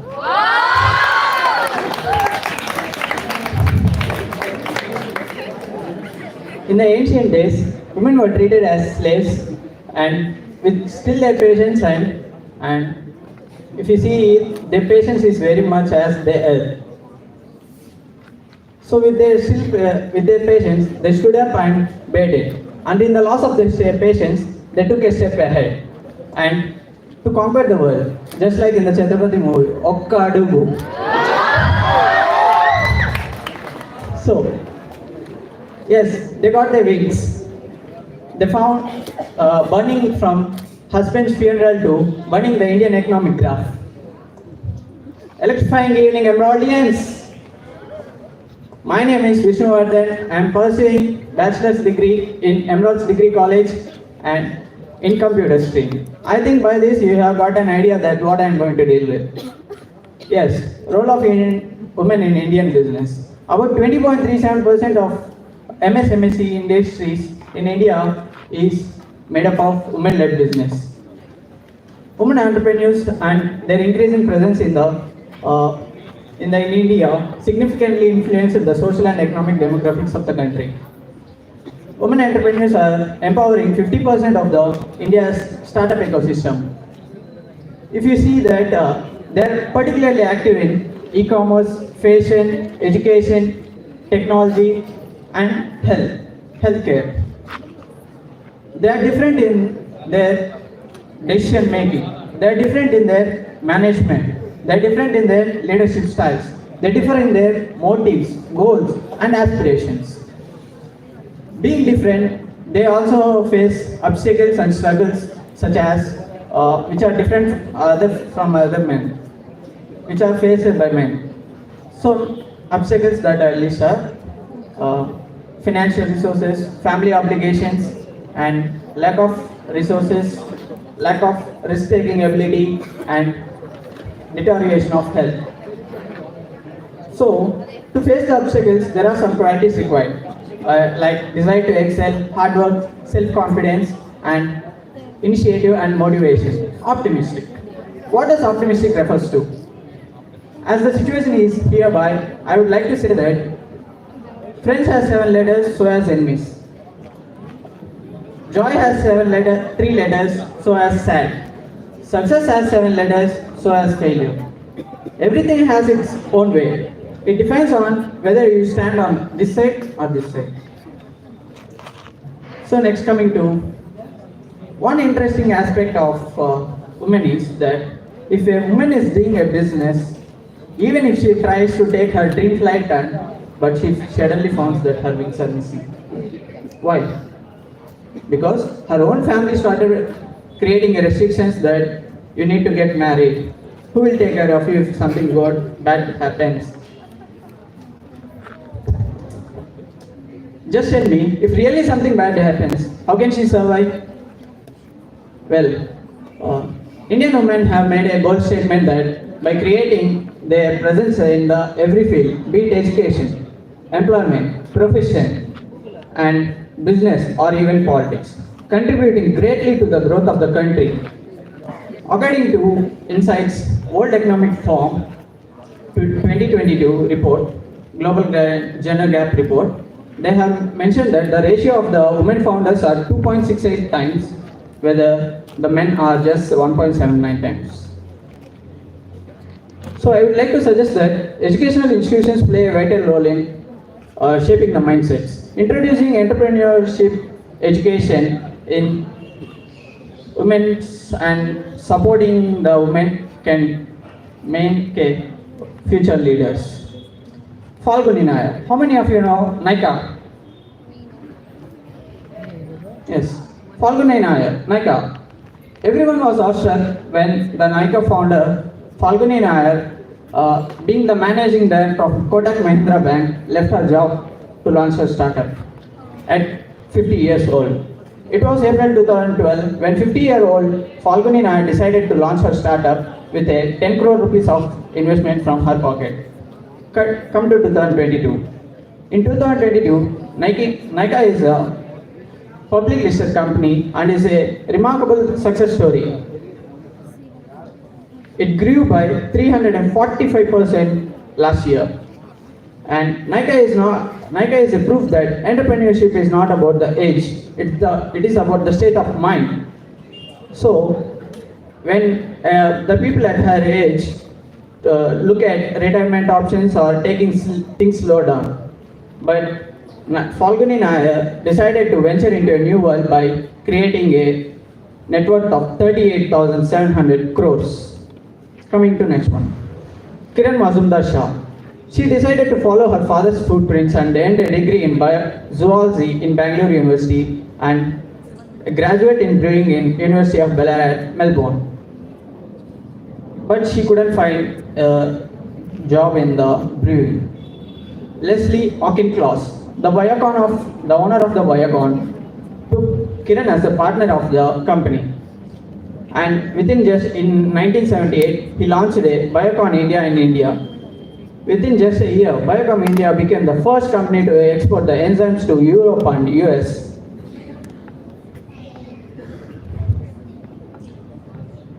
Kiran became the richest woman by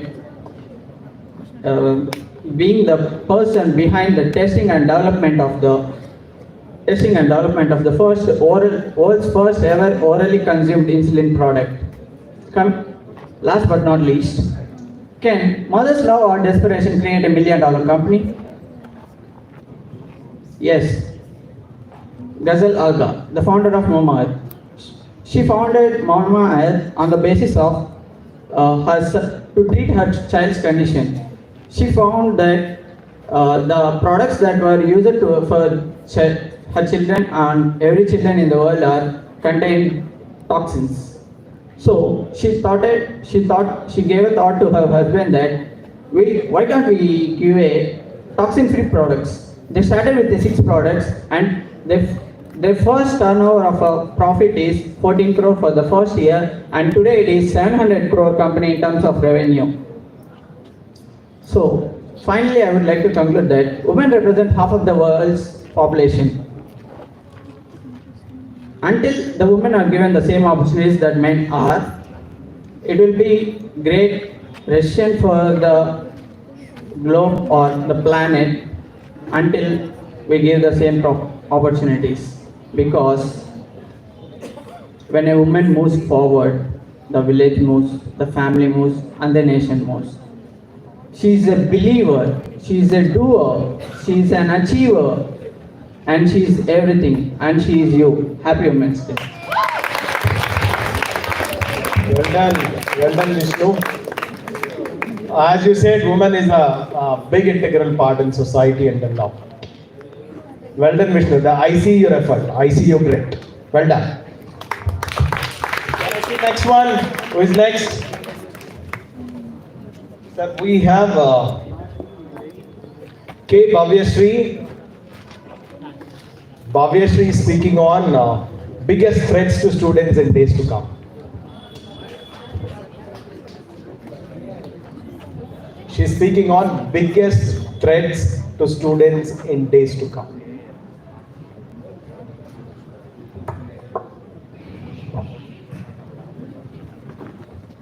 Are you happy? No. Yes? Okay. See, this is a simple question for you all, and without even thinking, many of you said yes, no, and everything. But ask this question to yourself once. Am I happy? Sit in a room alone and think. I bet many of you won't be able to find an answer for that question, you know. Do you know how many students are sacrificing their lives, killing their own lives due to depression? Do you know how many students are developing social anxiety? Do you know what are the threats that we as students going to face in the nearby future? Good evening, ladies and gentlemen. I am K. Bhavishri, standing in front of you to share my gyan on the topic, the threats that students are going to face in the days to come. You know, as I mentioned before, social anxiety, depression, social abilities like the political instabilities, education inequalities, all these things are going to become a huge thing tomorrow, which will completely kill our careers. That is why we as students, we need to come up with challenges. We need to challenge those challenges to be a bright student and a bright person in the nearby future. According to a study, it says that 90% of students are feeling burdened by their responsibilities. Many students are not able to take the responsibilities. They are not able to reach the high expectations of parents of the society. No need to mention about the relatives' expectations where they are completely interested in your life other than their lives, right? I can totally relate to that. All these things are completely taking out the ability of a student to think in a wide scope. It is removing their confidence. These are causing to fall them into a depression, which is leading to taking out their own lives. In addition to that, social media and cyberbullying are adding fuel to the fire. I think day before yesterday night, Instagram went down around like 2 hours, right? Yes? I bet many of you had like a mini heart attack at that time when Instagram was not at all working. I know. Do you think that's a good impact on us? Just an app going down for 2 hours and we are still completely panicking like our complete assets are gone. I don't think that's a right thing. According to a study in UNESCO, it says that 90% of students are social media users and 50% of those users are active ones, which means they constantly are on social media, liking, sharing, subscribing, chatting, scrolling and everything. They put up their future aside and doing that thing. And many of the people being social media influencers out there, they're constantly under the eyes of everyone in this world. In this world, not everyone is a good one. They're completely spreading hate. Here's an example where a 16-year-old guy killed himself, not being able to bear the comments about his gender. His parents don't have a problem about him being gay. What's with other people? They just completely spread hate and he took out his own life at that moment. Do you think it's a right thing? Not only the mental health issues, but the physical health issues. We are going to face a huge physical health issues in the future. Think about it once. Our parents, when they were students, they didn't have great access to this junk food. But we, after the college, we'll be like, hey, come, let's go to chat. Hey, come, let's eat pani puri today. You know, right? We completely eat that every day. And think of it, everything will completely show impact in your future on your health. In addition to that, substance abuse. Substance abuse refers to the consumption of alcohol or drugs or addicted to smoking.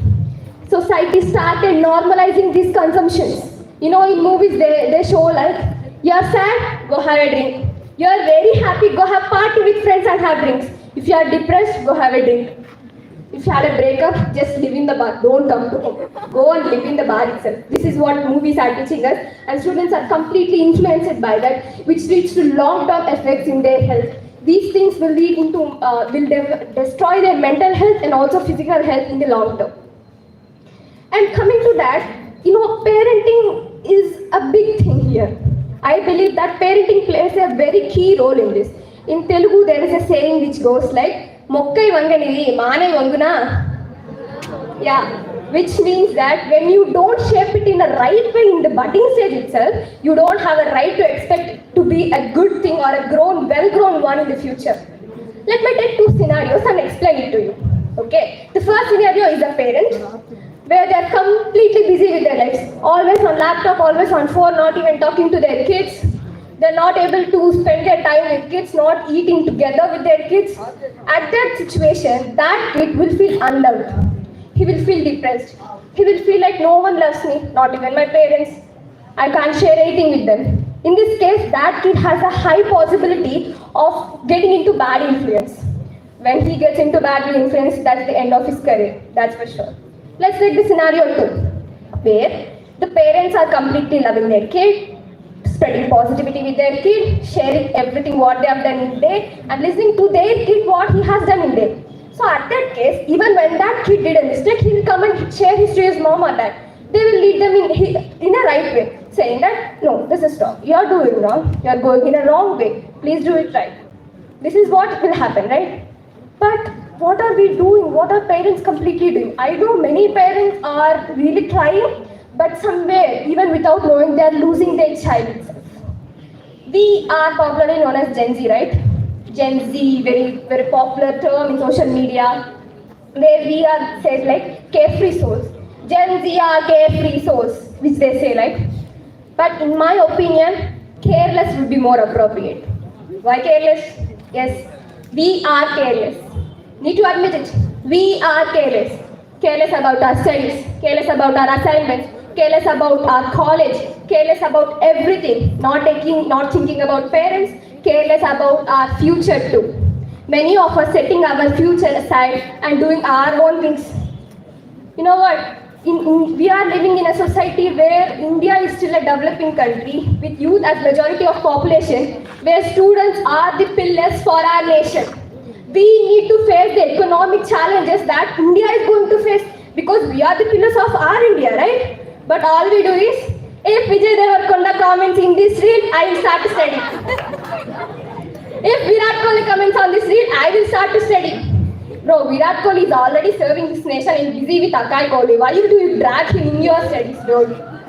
Why? Is it fair? No, right? So this is where we are living right now. We are not at all taking it serious, addicted to easy money. And the education inequalities, no need to mention about that also. In India, the 50 to 75k fees is running on, not for degree or BTech, for kindergarten. Yes, this is the fee that's going on right now, and it will increase more too. And that is why many people are not able to afford it, and they're going for government schools. In the government schools, quality of education is low, in corporate schools, fee is high. This is where we are living in right now, guys. So we need to take everything serious and start to work for our bright future. Amidst all these challenges, there lies an opportunity.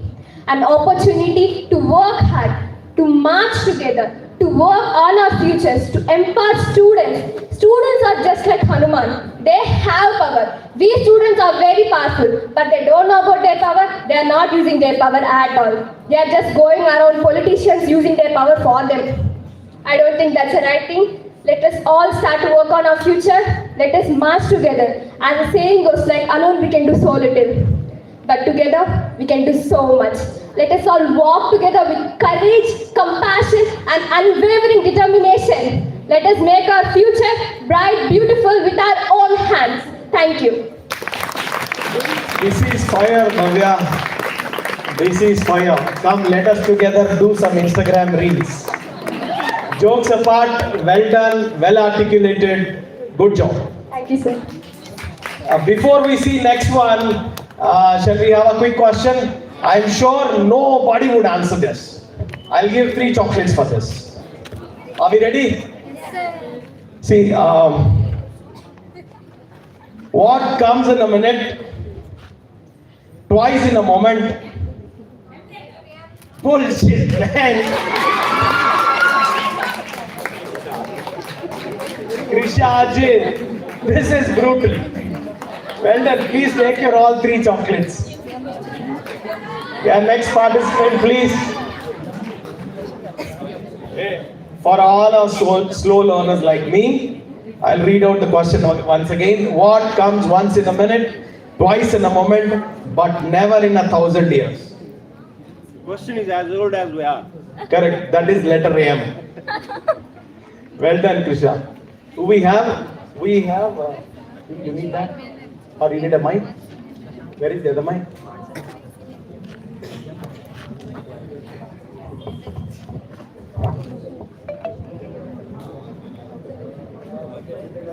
Wait. We have, yes sir, we have P. Sanju Devi. She's speaking on what is true education. You can start when you're ready. Vidya dadati vinayam, vinaya dadati patratam, patratva dhanam apnoti, dhanat dharmaha tata sukham. Good evening to the respected judges, directors, sir, teachers, and my dear friends. Let me introduce myself to you. I am Sanju from second year BCom Computers. Today, I feel honored and blessed to be given this opportunity to speak on true education. Before jumping into the topic, I would like to explain the meaning of the Sanskrit sloka that I uttered at the beginning. It means education gives you humility. Humility will give you the eligibility. Eligibility will give you the wealth, and the wealth will bring you happiness and prosperity. Okay, I have a question for you guys. How many of you like the words education, studies? Literally, nobody of us. I guess most of us hate these words. You might be thinking, why am I revealing these secrets in front of the teachers standing right in the college? But it is the mindset of the students that what I am speaking today. Have you ever wondered why children are sent to schools at a very early age? Probably all of us were 4 or 5 years old when we went to school for the first time, right? But why so early? The question and the answer to this question is, of course, education, where it is a journey from converting human being into being a human. All of us might remember the first day of our school, right? We were given books, bags, and all new things. And we also remember what our parents told us on the very first day. They told us to behave properly in the class, not to fight with anyone, and not do any mischievous activity that we do every day at our homes. Okay, did our parents tell us on the very first day of our school or at the beginning of the school to score the highest marks or get the highest ranks? No, right? None of our parents do so. Then the marks are not there into the picture at all, guys. So why are you always stick to the marks and always run behind the grades? They are not there in the picture from the day one. The purpose of us sending to school is to learn the skills like cooperation, communication, and to work in groups, because these skills are important for us, to get success in life, and these are the foundation for our future. Okay, do you know what is the literacy rate of India? It is 76.82%, which means 106 crore people out of 140 crore have received formal education. But still, people are educated, but they see women as an object. Women is facing domestic violence, they are facing discrimination, and whatnot, everything. Is this what you call true education? No, this is not true education. We all are following the Western pattern of education system, where the students are trained only for exams, not for the world that they are going to live outside. We are leaving behind the ancestral systems where the students are sent to gurukuls and ashrams, to make them learn the morals and the ethics, to respect the women, to give them the dignity, and to respect our elders, teach them how to behave with others. And also, education. We all are leaving behind these morals and ethics in the competition of this world, to come first in the class.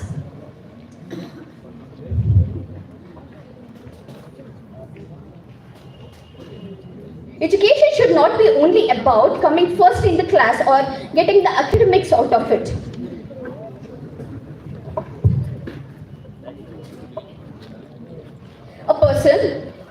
For example, a person has completed his IIT and he is working in a good company. Okay, he is earning a good amount of package, but still, he raises hands on his parents, and he doesn't know how to behave with his colleagues, and he doesn't know how to behave with others. Is the person who has completed his IIT, or whether it may be IIT, CE or PhD, he doesn't know the ethics and values. Is the education that he has pursued has any kind of value? No, right? We all need to differentiate that education and literacy are two different things. Being literate will get you the degree to show off in the society, whereas being educated person will give you the respect and the dignity that a person should get in the society. And also defining the meaning of education, I would like to add up a point saying that if education can teach you the financial or teach you the importance of becoming financially independent, it should also teach you the sense of responsibility. Today we all live on the money of our parents, right? And tomorrow we will become independent, we will become financially independent. So what is the purpose of our education if we become financially independent, leave the hands of our parents at that age and let them to strive for survival at that old age? Is our education worth it? No. And also, I would like to say that education should be something that can instill social responsibility in the students. It is only through education we will understand the importance of keeping our environment clean.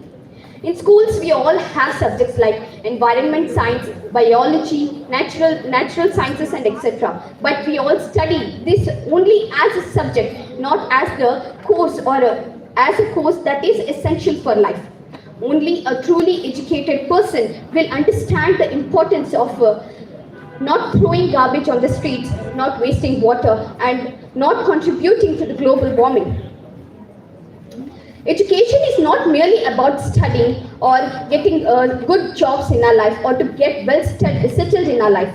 Education is a journey from we as children to our children. It is a journey from where we can train ourselves and also our children. It is about not only us, it is all about our coming generations too. We all ignore the facts and we all are brutally minded and we have been given a mindset just to study for the exams. The purpose of our education should be becoming a person who is suitable to live in this world compassionately along with others. Education is like a healthy food which will nourish you both internally and externally. It should be something, it isn't like if you are educated, there won't be any problems in the world. But if you are educated, the problems can be solved very easily. There are rough and bumpy roads in the life, but what makes the difference is correct and true education. And in the conclusion, I want every one of you to question yourself. Are you also falling in the list of educated fools? Good night. That was like throwing punches directly on the face. Well done, Sanju Devi. I know the effort. Guys, it is very hard for you to sit, but look at the effort. She lost it midway, but she came back strong. No matter if you win or lose tonight, you're always a winner. Well done, Sanju Devi. Thank you, sir. Next participant, please. Sir, we have M. Buhasri.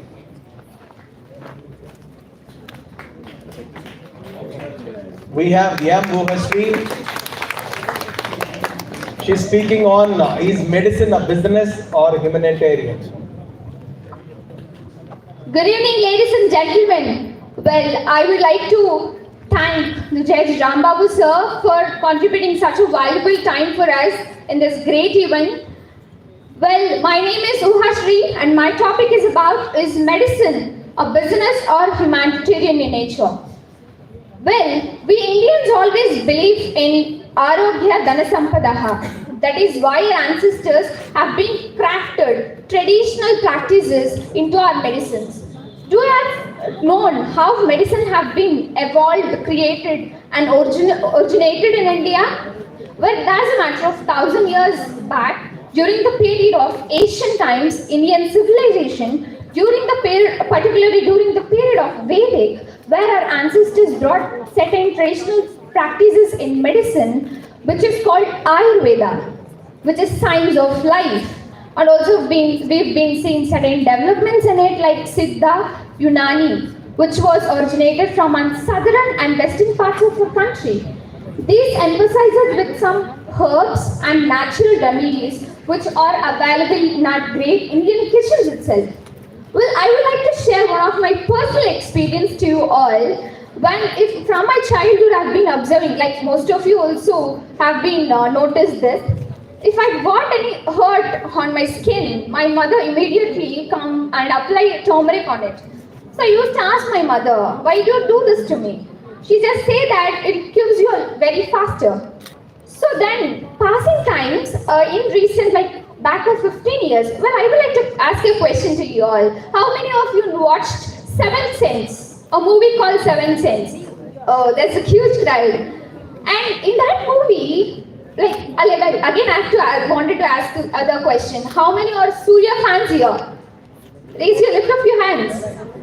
Well, there is a words told by Surya sir in that movie about the turmeric that he told, don't show this turmeric or don't seem this turmeric as a medicine to our people, just say them it is a science. Then itself people will get into their minds and they start using it in their life. Like I said, this turmeric, honey, tulasi, neem, these are all available in our Indian kitchens itself. And see how much thoughtfulness, how much mindfulness of people, our ancestors, they've been crafted so mindfully with our natural remedies, which we can cure our diseases at home itself. But during this period, when colonizers have been introduced, British rule have been introduced in India, they brought drastic changes, like most of us know. They got Western medicine into India. They've been seen evolution like establishment of medical colleges, research centers and many more. From that ancient time, thousands of years ago, till now, we've been seen as such an evolution by the medicine, where there is diverse healthcare systems in India at present. There's many changes have been brought. During this evolution, medicine has become a crucial business activity, where those days have been disappeared, where medicine was so humanitarian nature. Just people have forgotten the personhood. These entities, giant entities, pharmaceutical companies, they're just seeming this medicine as a leading business activity. They wanted to just generate revenue out of it. They just wanted to sustain themselves in this competitive world. They just wanted to accumulate wealth out of it. But I would like to mention set of the dimensions that have been noticed where this medicine has become a business. Firstly comes with price gouging. We have been set in advanced and technology that have been used like digital ultrasounds, oxygen ventilators, MRI machines, many more. These are sold at very higher cost. These are so expensive. That is why 32 to 36 billion people of India are not in a situation to offer such services, such medical services. Like one of the major leading cause that we have been facing is cancer. Like around 9.1 lakh people. Well, before saying that, I would like to remember great Ratan Tata sir and given great applause by all of us that have been constructed a cancer hospital near to Tirupati. Let's have great applause for him. Come on guys, if you are remembering the great people, let's give a great applause. We are not giving to any trees or like that. Thank you for that. A great applause to great Ratan Tata sir. Well, coming back to the topic, yes, due to this cancer, there is around 9.1 lakh people, 9.1 lakh cancer death rates have been recorded during 2024. And also second comes with fraudulent management. Like certain entities, like I've mentioned, they wanted to accumulate wealth. They're creating billing sessions, altering the medical records that people have not rendered the services from them. Does poor people can offer this? Like I mentioned an example of cancer. Let's see. Do you all know, ever thought a chemotherapy, how much it cost in India? Only for one session. I'm mentioning it, only per one session. It's around 18,000 rupees. This poor people and lower middle class people can offer this? I think no. Because these poor people are in a situation where their income itself around 18,000 rupees. If they just spend them to only the medication, how can they lead their family? How can they educate the people? How can they look around such remaining expenses that they were needed about food, clothing, shelter, and many more? We have many needs. How can they do this? And that we have recorded is 60 million people, around 20% of India are in a situation where they're not in a situation that at least gives essential medication for their daily life. And these are resulting in trust issues. Like I can give which have been came through in recent times in New Delhi. I've noticed a news like this, where a person got admitted in a very known multinational hospital for some emergency medication. He got admitted in ICU. So from the date of his admission, the next 2 days, there is none of the information given to their family members about the patient condition. These people, their family members are endlessly waiting in the corridors of the hospital to know the condition of their person. Like when they got suspected, these doctors are randomly prescribing some medications and injections for the patient. Then these family members got suspected, and when they questioned the management, they came to know that the patient is already dead. Like even they are performing unnecessary surgeries to that patient that they were overcoming, they've been given an outlook that this patient is alive and we are providing such medication to him. This is what happening in such medication hospitals. And even the doctors who have performed surgeries are not qualified doctors. They don't have the perfect qualification to perform a surgery. And finally they got arrested by the cops. So these are the major issues that with unethical practices. If you even think about it, it was like our minds will be blown out. These are such unethical practices we have been seeing all around. This is what exactly happening in all that pharmaceutical companies, healthcare systems, medications that have been giving. This is what happening all around us. So finally, I would like to suggest you all, every time no Ratan Tata sir and no Surya come for us to just encourage us about the turmeric, about the honey or like that. We have to educate ourselves. We have to know what our ancestors have been crafted for us. How beautifully, how innovatively they've been crafted this medicine. This is an awesome thing. Ayurveda is like awesome thing. I'm not just degrading this medical Western medicines and all. Yes, it is important. It cures your diseases. But see, these concerns have been increased. As like I mentioned, it is a business. Like I have one question. Apparently, can you name any of the entities which they provide medicines at free of cost to us, to any patients? No. No healthcare services is ready to give medicines to the patients at free of cost. So like this, there have been unethical practices have been performed by many of the entities, jailed entities. They're influencing the people, even they're influencing government sometimes. So like I said, no Surya will come us to educate us. We have to educate ourselves. So let us be little cautious and encourage our tradition of practice of medicines and spread all over our country and encourage this also. Thank you. Thank you so much. It was like my mother. My mother used to teach turmeric heals everything. And we don't listen. Hey Buffalo, please listen. Like that. It was like my mother, who is the greatest teacher of mine. You taught everything. Even for me, she's sitting there. Even for me, she's the greatest teacher for me. All right, well done. So, like, I would like to mention a few things about this turmeric, as you mentioned.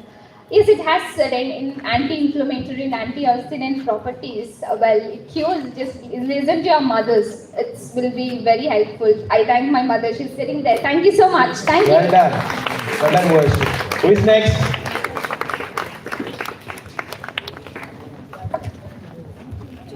We have C. Shravani. C. Shravani is speaking on the dangerous impact of using drugs and alcohol on youth. the dangerous impact of using drugs and alcohol on youth. The name is C. Shravani. Shravani, you may start whenever you're ready. There was a man named Mustaq. He's a determined and very dedicated person who actually wanted to become a successful lawyer. But that was only a long time ago. The addiction of drugs had made him into a broken man with hopelessness crushing him every day. Once Mustaq and his friends had decided to go on a trip for Shimla. There, two of his friends called Mustaq and they went into a distant place and sat over there. His friends started to take some white color powder and foil out of their pockets and they injected it into their necks by mixing it with 10 ml of water. Mustaq was confused. Mustaq is a person who is afraid of syringe. Even though he is so sick, he refuses to go to hospital. So out of curiosity, Mustaq asked his friends that, what is it all about it? His friends replied that it is a drug named heroin, which is very dangerous. Because of his friends' motivation and encouragement, Mustaq took his first drug into his neck and then later on he addicted to that drug. He started to take the drug into his forearm, into his neck and then all other body parts of, And later, in the beginning he started to take the drug for once a week and then it became twice a week and then thrice a week and later he started to take the drugs daily. At one point of time, government had issued a notice that no syringe will be sold in medical shops without the prescription of doctor. Mustaq and his friends were in a situation where they left with only one syringe. So they started to use the same syringe to inject the drugs into different bodies, which led to hepatitis C.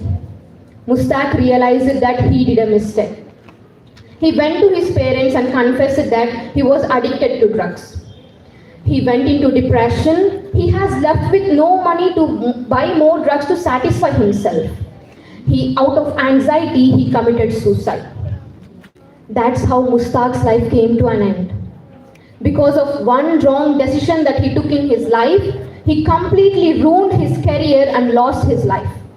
So what will happen to a human body when a person intakes alcohol or drugs? When a person intakes alcohol, it dulls the part of our brain that actually control how our body works. It will affect on our actions, mood, and it can make us more aggressive. And it will make us to lose the ability of making decisions. And when a person intakes drugs, it will directly go into the bloodstream and the circulatory system distributes the drug throughout the body, which will lead to long-term diseases such as mental health issues, anxiety, depression and dependence, heart-related problems, kidney, liver, lung-related problems, and dental-related problems, and many more.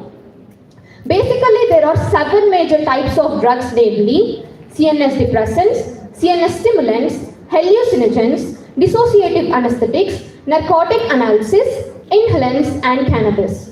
Among this, CNS depressants can be ingested or inhaled, CNS stimulants, hallucinogens, dissociative anesthetics, narcotic analgesics, these can be ingested, inhalants can be inhaled, and cannabis can be ingested or injected. While coming to alcohol, there are 6 major types of alcohol, namely rum, gin, whiskey, vodka, brandy, and tequila. In India, there are 16 crore people, that is 14.2% of the population between the age of 10 and 75 years are the alcohol users. And among them, 5.2% are the people who are alcohol dependents. Whereas 3.21 crore people are the users of cannabis, and among them 72 lakh people are the people who are suffering from cannabis related problems. Around 1.18 crore people are the users of sedatives, which are for non-medical usage, and 7.21 crore people are the users of drugs. We all very well know that many Bollywood celebrities, Tollywood celebrities, politicians, and many well-reputed persons were involved in drug-related cases and they were addicted to drugs. What is the solution? Does anybody help? Yes, there are 355 rehabilitation centers in India named as Integrated Rehabilitation Centers for Addicts. These integrated rehabilitation centers for addicts is supported and funded by the Ministry of Social Justice and Empowerment. These rehabilitation centers will actually help the people who are addicted to drugs and alcohol to come out of their addiction, and they can make a whole person recovery. Make seeking help a necessity, but not a taboo. Seeking help is not a wrong thing. We should come out of the thing that social drinking will actually give us confidence or ease up people to have more conversations. No.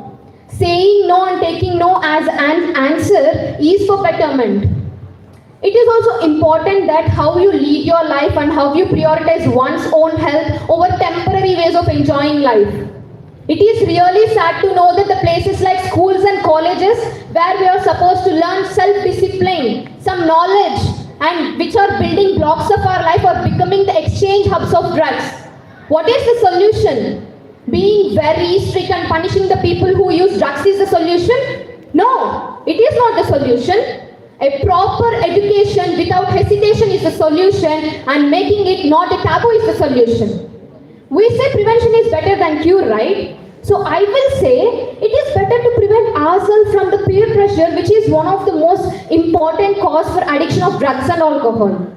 No matter how good our behavior will be, it will definitely depend on the person around us. If one of the person around us is taking alcohol or drug, then he will definitely motivate or encourage us to try it for once. But we are the people who should have some basic knowledge, discipline, and we should have some boundaries. We should know what is good and what is bad for us. And parents should also keep checking on their children's friend circle so that they cannot go in a wrong way.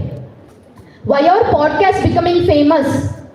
Because we are depending on podcasts for the basic knowledge that we are supposed to gain in our schools and colleges. The stigma that we are discussing about drugs is real. We should come out of that stigma and talk openly about mental health, physical body, and substance abuse. In the final analysis, and as the sun sets on the discussion of drugs and alcohol profound impact on youth, let us not forget that the choices made today will shape the trajectory of tomorrow. You know, the narrative must shift from mere awareness to tangible actions and passive acknowledgement to proactive intervention. For every life that is derived by the substance abuse, there exists the potential of resilience and redemption. Let us empower our youth with proper education, support, and resources so that they can have some secured and protected adolescence. In the final analysis, the true measure of our society's progress does not lie in the number of warnings issued, but the number of lives saved and dreams realized. Together, let us forge for a future where the promise of youth is not overshadowed by the addiction, but it is illuminated by the light of hope, opportunity, and possibility. This is Shami from 2nd BSc. Thanks for listening. Peace be with you. That was goosebumps. When she started very small, like there was a name and mustard, then it was flames all around her. Man, that was insane, Shravani. That was insane. That was, I've seen at some point of time you're pounding people on what we are not doing. Well done. Great effort. Thank you, sir. Thank you. I love to thank Giri sir for creating such a wonderful opportunity. And in fact, on his busy schedule, he has stayed all the time patiently listening to all speeches. Give it up for Giri sir once. Thank you, sir.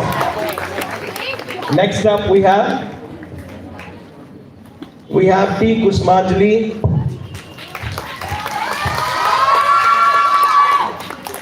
Fans huh?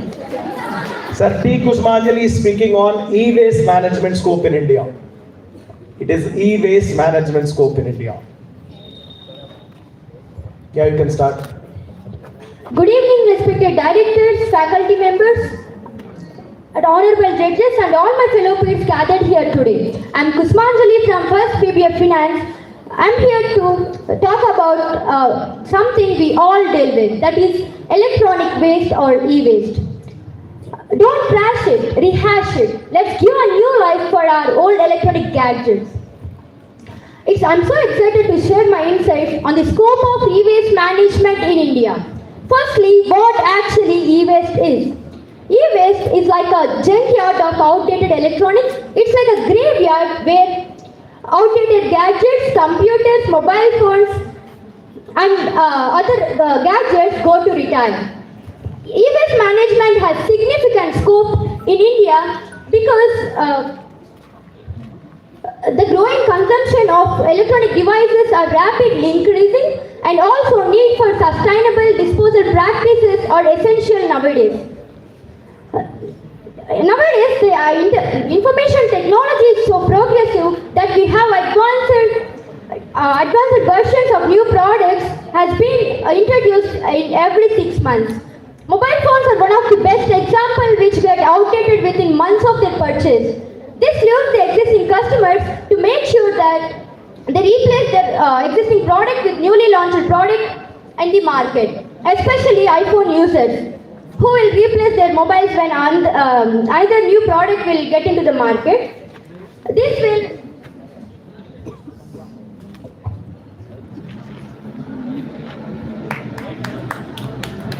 Go ahead, you're doing good.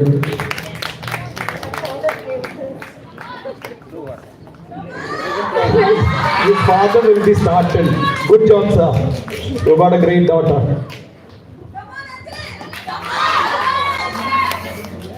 India is third largest e-waste producing country after China and United States. E-waste generation in India is rapidly growing. It's over 43% e-waste has generated in last 3 years. I feel very anger and sad while knowing some details. Let me share a situation which made me feel sad and anger. I had an incident with my uncle who worked in shipping business, and I saw a container loading garbage, especially hazardous waste containing toxic materials and metals which will affect the environment in the port area in Thoothukudi, Tamil Nadu. I asked my uncle what it is about. I was astonished to know the details because he told that developed nations like United States will make a contract with the people who works there. From the people who went to United States and other developed nations from India will make a contract with local dealers and will send those garbage and hazardous waste, especially medical and e-waste, to the countries like third world countries like India, and with fictitious addresses.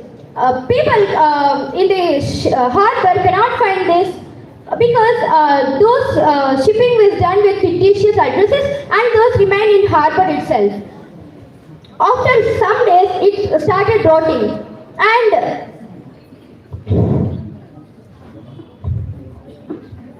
India is like a treasure chest full of ancient wonders and colorful tradition.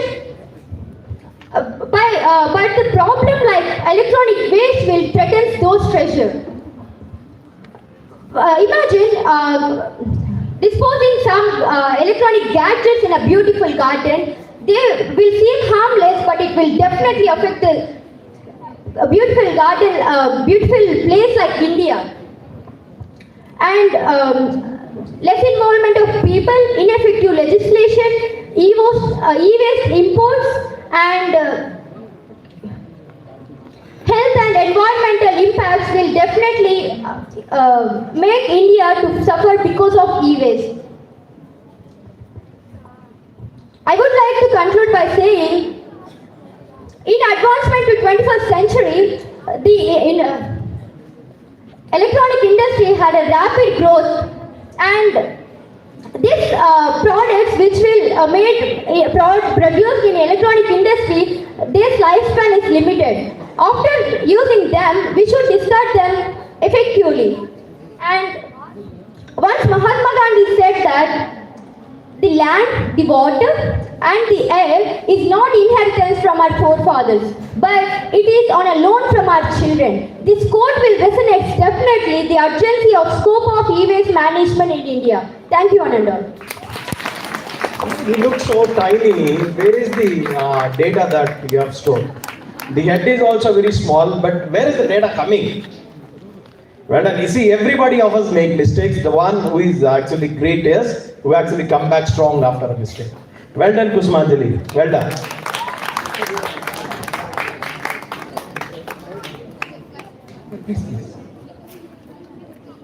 Sir, we have P. Mohita. P. Mohita is talking about art is essential for an enjoyable life. Art is essential for an enjoyable life.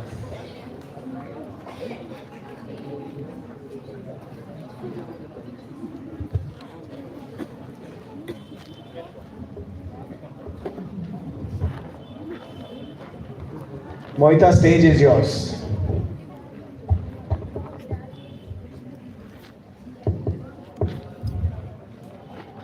The ultimate aim of art is not just to represent the outward appearance of things, but its inner significance. With this quote by Aristotle, a super spectacular evening to respected judges, parents, teachers, competitors, and awesome audience. I am Mohita. Hope you're all feeling as fantastic as a painter with a fresh canvas today. Today, I would like to share about you something that's not just truly live, but enjoy the magic of art. Art is the vibrant heartbeat of humanity, pulsating with creativity and passion. It transcends boundaries, speaks volumes in silence, and colors the world with endless possibilities. You know, life can be this ever-evolving masterpiece, much like a collage of experiences and emotions. It's messy, unpredictable, and sometimes feels like an abstract painting coming to life. In the chaos, art becomes our anchor, helping us find beauty in the unpredictability, much like the surprise of finding an unexpected masterpiece in a cluttered attic. Picture this. You're wandering through an art gallery, surrounded by vibrant paintings and that tell stories without uttering a single word. It's like stepping into different dimensions, isn't it? Each stroke on the canvas is a whisper, revealing the tales of passion, struggle, and triumph. These visual storytellers aren't just paintings. They are the companions on our journey, reminding us that our stories are worth telling and sharing. Now let's move the beat a bit. Music. Oh, who here has a favorite song that instantly transports them to another time or place? You're nodding. I see the smiles. It's like having a personal time machine, isn't it? Yes. Whether it's the soulful tunes of a jazz saxophone or the pulsating beats of a hip hop track, music has this incredible ability to hit the emotional reset button. It's like having a soundtrack of our lives, turning ordinary moments into extraordinary memories. Julia Gesto, renowned graphic artist from Argentina, experienced music therapy during her 2016 cancer treatment, which alleviated her anxiety for the cancer treatment. And let's not forget the joy of getting lost in a good book. You know that feeling when you open a novel and you're not just reading words on a page, you're diving headfirst into the world of imagination and possibility. Literature isn't just a collection of stories. It's a communication and connection with the greatest minds. And a chance to walk in someone else's shoes, maybe even steal a glance at the world through their eyes. Dr. Gary Small, renowned psychiatrist and memory expert, stated that reading activates neural circuits by improving memory, thinking, and mood. Now, let me talk about the art of food. Yes, you heard me right. The culinary arts. Think about your favorite dish. It's not just a combination of ingredients, it's a masterpiece on a plate. The fusion of flavors and the presentation, it's an edible symphony. Chefs are like modern day artists, turning ordinary dishes into sensory experiences. Whether it's the sizzle of a jazz saxophone, whether it's the sizzle of a perfectly grilled steak or the aroma of a freshly baked bread. Food becomes a canvas that tantalizes our taste buds and satisfy our souls. Now, I would like to take you about the detour of world of performance art. Have you ever attended a live theatre performance or a dance recital? It's not just a show, it's an immersive experience. The actors, dancers and the musicians collaborate to create a living and breathing masterpiece right before your eyes. You become part of the performance, feeling the energy, laughter and the incredible energy, and even you even give the tears in real life. And it reminds us that art is not a distant spectacle. It's a collection of shared experience. Now, let me talk about the art of conversation. Have you ever found yourself in a deep discussion about a painting or a movie? It's like a symphony of ideas and perspectives coming together to create a shared experience. Those conversations about art are like bridges connecting us. Whether you are debating about the symbolism of a classic novel or laughing about the absurdity of a modern art piece, it's a shared experience, and those conversations become threads weaving through the tapestry of our everyday lives.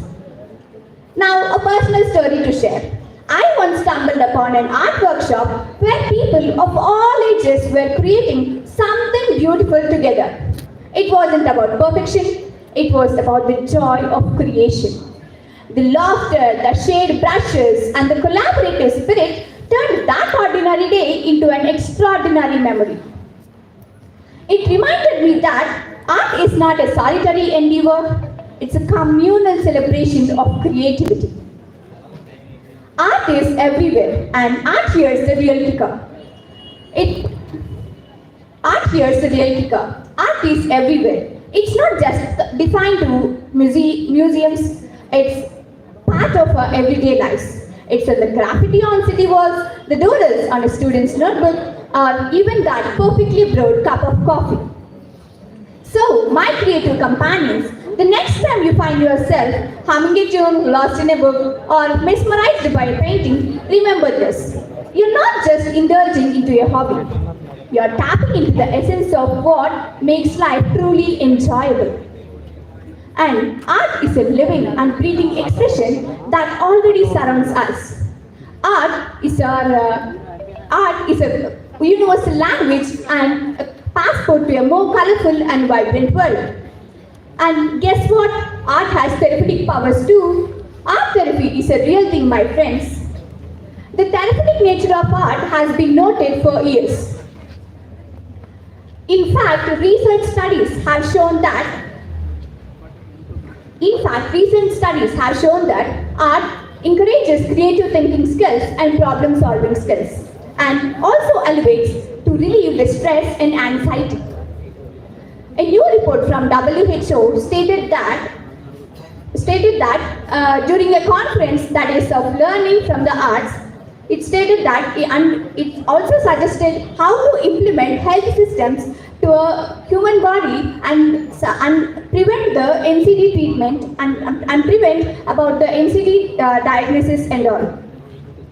And now let's take a moment to reflect. I want each of you to think about an art that has transformed your life in a profound way. It could be a song that lifts your spirit on a tough day, or a painting that speaks to your soul, or a storybook that has left an indelible mark on your heart.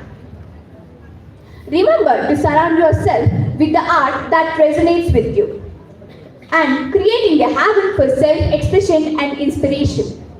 In conclusion, let's embrace the art around us. Let it guide us through the world of imagination and possibility. And let's not remember that art is an enjoyable life, is indeed a masterpiece in the making. Thank you for being part of this artful conversation. May your days be filled with inspiration, creativity, and the joy of creating your own masterpiece. Thank you all. Marita, what is the event? Sorry, sir? What is that event? where you got this confidence, where you got this data energy. Wonderful, Mohita. It was like an artist. I've seen MF Hussain painting a canvas. Thank Well done, well done. Thanks. Next up, we have come to last three.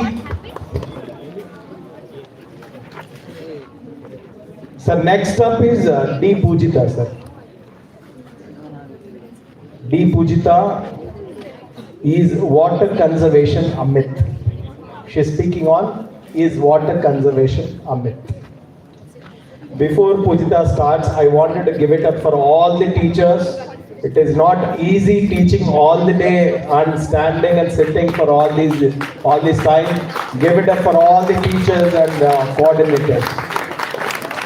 You can start. Good evening to each designated person present over today. It is with great pleasure and enthusiasm I am Pujita from BBA Finance final year standing before you to explore a topic which carries a paramount of importance. Before going into the topic directly, let me share with you all a famous quote which was said by W.H. And. Thousands of people can live without love, but no one without water. Can I know how many of you agree with this? Yes, it's appreciated.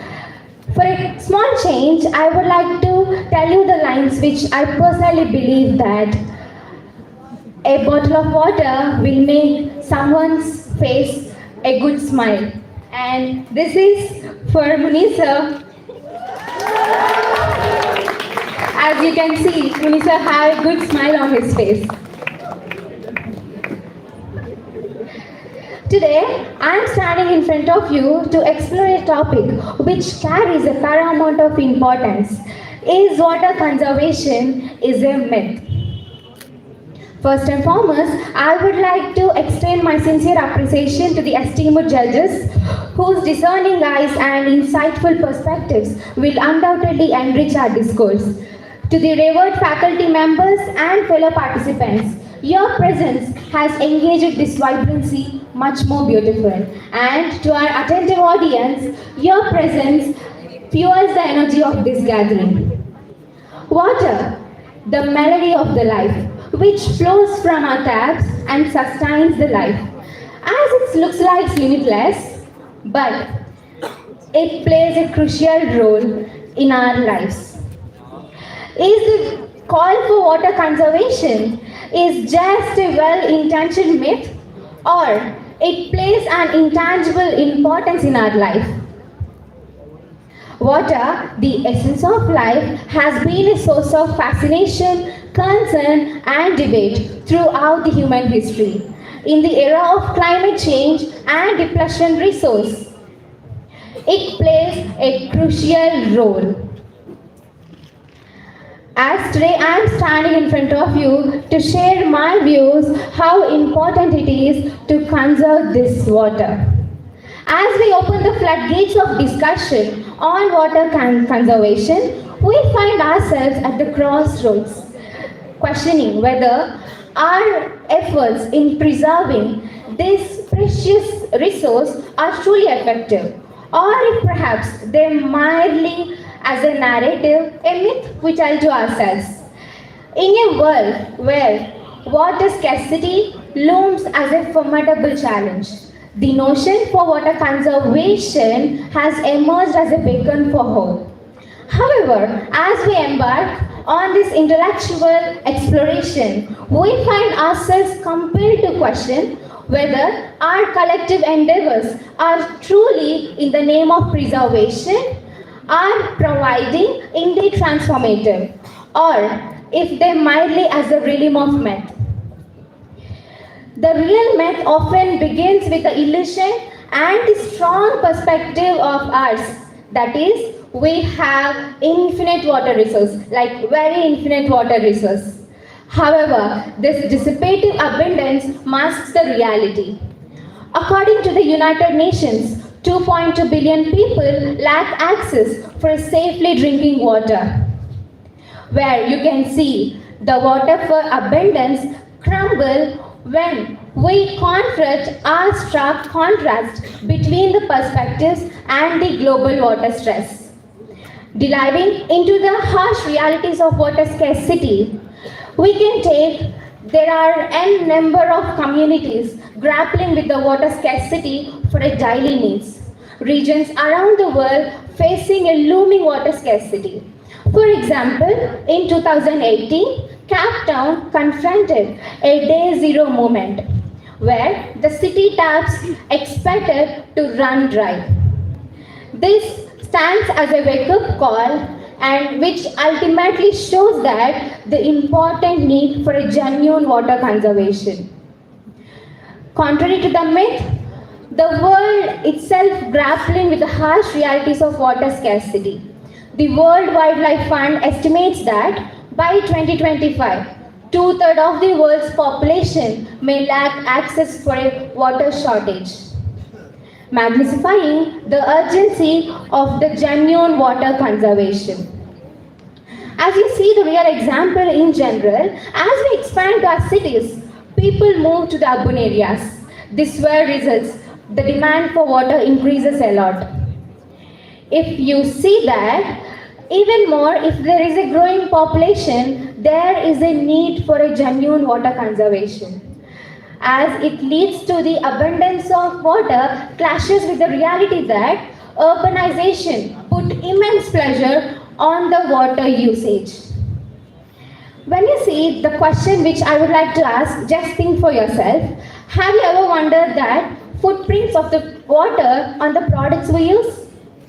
This is the concept known as virtual water trade. Challenges the harsh reality that water abundance is only local concern. The products we can buy often have imbibed with water in their production. True, we can understand that interconnectedness of the harsh reality that where the products we use also contains the n number of water's usage. Also, I would like to share with you all, as amendments, these challenges, there are many success stories which emerge as a beacon for hope. Take for instance, the city of Cape Town, which emerged as like they used to breathe out one day for except that like taps should remain dry. Through the effective conservation measures, innovative techniques and water management, the city averted a day zero, which ultimately showcased that tangible, sincere efforts on water conservation. The myth of powerlessness will dissolve when we acknowledge our role as stewards to save this finite resource. Water is not just a myth, even it is not a choice. It is an ethical responsibility, the act of preserving the exceeding amount of water that sustains life. Today, I am standing in front of you not just to give a theoretical class on how we can do this water conservation. On an individual level, we can contribute more for this. Simple actions such as fixing leaks, using water efficient appliances and mindful consumption thoughts will ultimately result for the substantial impact on the water conservation. Now, I would like to conclude by saying that Jalasya Samrakshinam Yatra Pranayam Sukhamevahi Tatra Sarva Samudhyati Jalakalposvi Daritri. These are the great lines taken from Sanskrit sloka, which says that where there is a preservation of water, there lies the happiness of all being. As I continue this dialogue, let us embrace the myth of water conservation, embrace the reality, and embark the captivating journey to make sure that the water conservation will not remain as a myth. It is a reality for the generations to come. I would like to conclude and thank you for all the attentive people over here. Let us make together and collective measures. Let the taps flows with water, rivers stay vibrant, and the generations will definitely have enough water for the generations to come. Thank you. Pujita, you're like MS Dhoni. I've seen her silently sitting over a corner and seeing all unbelievable speeches. But she's so silent, no pressure. But boom, you have come, you made a big thing. Thank you, sir. See, that was a great effort, Pujita. That's why my dad always asked me not to bathe every day, to conserve water. Just on a lighter note. Well done, Pujita, well done. Thank you, sir. Next up, guys, we have got only 2 left. See, these people have prepared all the week, like they wanted you to show their little energy for another 10 minutes. That's it. Sir, we have Sai Sundar Darhas. Sai Sundar Darhas is speaking on eradicating begging in India. Darhas, you are good to go. Is it fine for the millennials to leave their old and innocent parents on streets? Is it fine to let the mafia to kidnap people, use them for begging and make millions out of it? No, I don't think so, and neither you. A wonderful evening to the respected judges and ladies and gentlemen. Thank you for giving me this opportunity to speak on this important topic. I'm Darhas from 2nd BCom, and now I'd like to shed light on this ongoing issue of eradicating begging in India. Before digging into the topic, let me give you an example to which you all might relate. This is the story of an 8-year-old kid, Ravi, to whom hunger was his constant companion. Everything was just fine when one day Ravi and his friends got lost in the city while begging. A couple of days later, they were found by an NGO officer who thought of taking them to a trust which provided education and other facilities for free. As expected, the friends of Ravi ran away out of fear. But Ravi went along with the officer, and now he's one of the most educated and independent citizens of India. Hypothetically, if you were in the situation, how would you act? If I considered myself here, I would have obviously chosen the way that Ravi chose. Before going into the topic, let me give you a glimpse of what begging actually is. Begging refers to an act of urgently requesting help or a favor from a complete stranger in a public place. It often includes asking for something, usually money or food, and showing a submissive behavior. For a country like India, where tradition and culture are more important than humanity itself, eradicating begging is something of an impossible task. In a country with a population of 1.6 billion, over 5 lakh families are engaged in begging and made it as their livelihood. For a developing country like India, poverty, illiteracy, unemployment, lack of availability of food and shelter are the major problems faced by the beggars today. Did you know that there are beggars who make millions by begging? The number one is the Bharat Jain, a beggar from Mumbai who earned 7.3 crores by his begging life, and his monthly income ranges from 60,000 to 75,000 Indian rupees. Followed by Krishna Kumar, who is also a beggar from Mumbai, earns 2,000 to 2,500 rupees per day, and he also owns a flat worth 50 lakhs in Mumbai and lives comfortably with his brother. Despite of rapid growth of India, beggary has always existed as a social problem since the establishment of human civilization and still continues to exist even after the many trials of the government to eradicate it.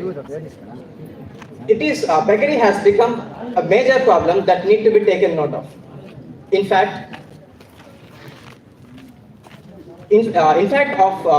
spite of the government trials of eradicating it, the Indian government still failed to eradicate it as a social problem. The research is in a way that the current laws of beggary are criminalizing beggars and imposing punishments on them. Other than focusing on the more deep-rooted problems such as poverty, inequality, untouchability, etc., the government of India, with its strong armed policies, started focusing on the poor as a reason for beggary. In fact, prohibiting child beggary and criminalizing forced beggars seems fair, but penalizing them with strong problems do not. Street begging also has a negative impact on the nation's development. The risk of street begging is a threat to the social organizations, obvious to erode the self-reliance idea of the nation. Therefore, The categories of begging, where one comes in a wheelchair while other carries a stick to walk. The innovations are also there, where one plays music to draw attention. Those days were gone, where beggary is considered as a practice done by the people who are actually in need and done by the people who are incapable of earning for themselves. If we talk about eradicating it, the first and foremost thing we need to do is to find the root cause of it. Poverty and the lack of opportunities are the root cause of beggary, which pushes a person into unfortunate situations. By focusing on this poverty eradication and giving access to the quality education and self-development programs, we can empower people to break free from the cycle of begging. If we talk about India, this is the major program led by the Indian government to focus on the top 30 cities. In these cities, the government is focusing on the individuals, including women and children.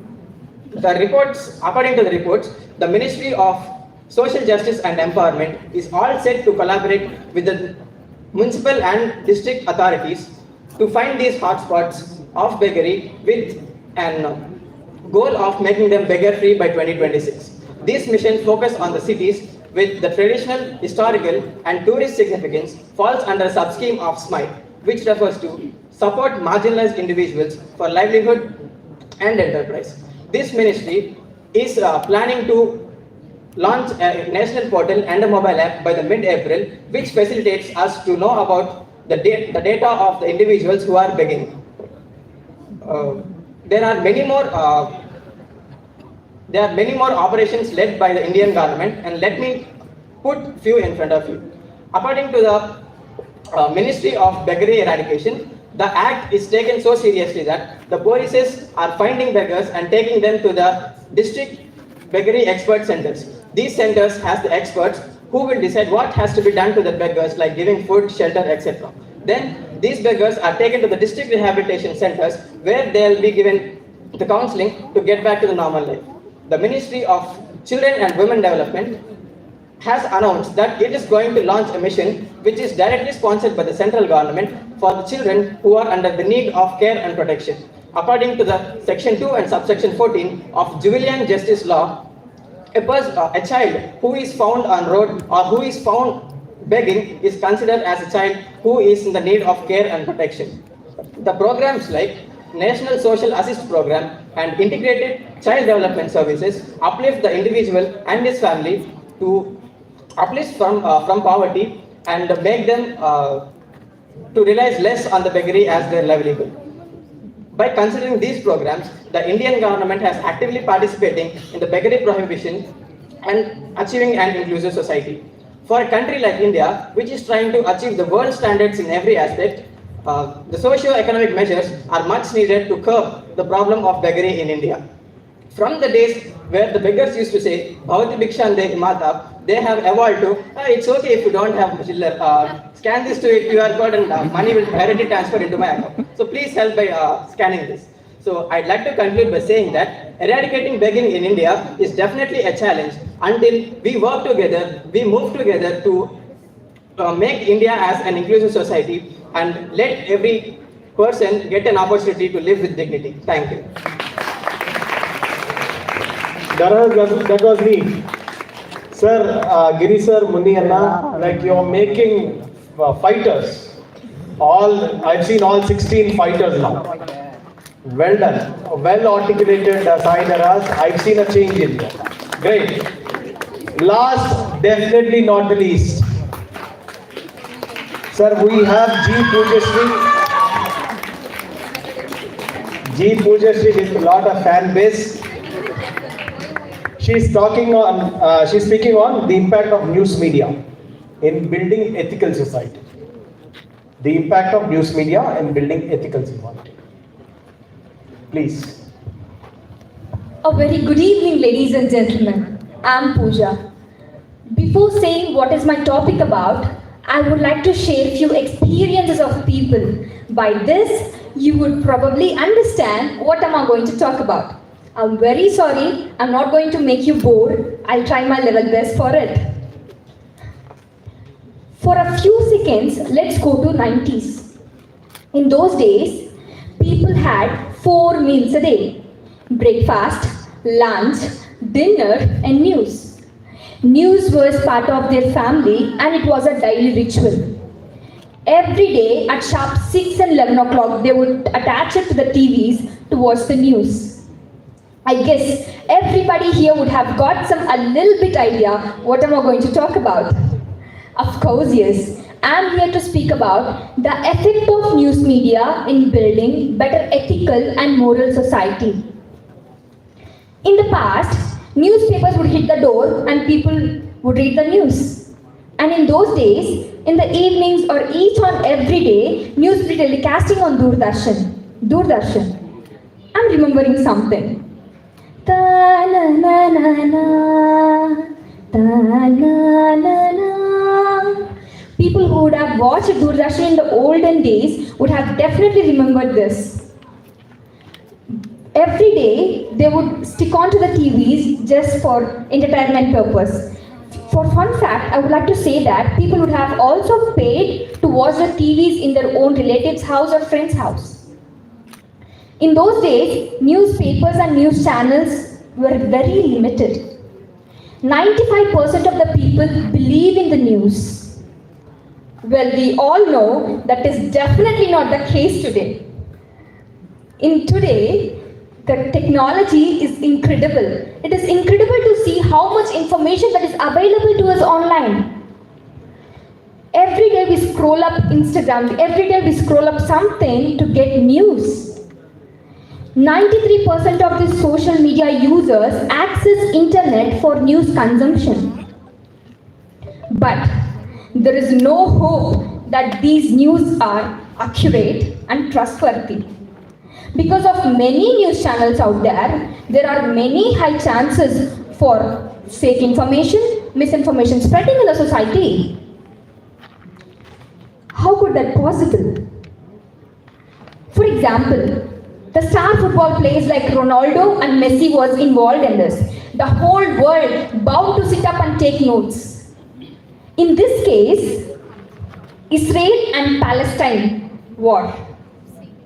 So, in this case Messi was supporting Israel and Ronaldo was supporting for Palestine. These both claims are completely fake. People would fake information were very easy to completely spread, right? By spreading this information, you can know that sports person will never involve into these activities because or else except it is about the respective nations. And I would like to share you with that. Many news channels out there, they were not spreading the news or publishing it. They were using the beautiful name NUWS News and they were using it for extraordinary entertainment purposes. Tell me something. How could someone believe that a flying real Hanuman will be going on the modern city and I saw someone who is praying for that and I saw someone who is believing it. How could something is possible like that? And I also saw something that some aliens landed in somewhere. How could something would be possible? By doing all this, what are they getting? TRP? Popularity? What are they getting? These questions would always leave us in a big question mark. What is happening? Because of these tricks, people are losing faith in the media and news. Because of this, people are not trusting the news. Because of this, everything is for fun. And I would like to say something. Every news media need to follow the rules and regulation and principles before telecasting any kind of news. Let me tell you the 5 principles. They have to tell the truth no matter what. Number 2, they have to be unbiased. They have to share the fair information without spreading their own opinions.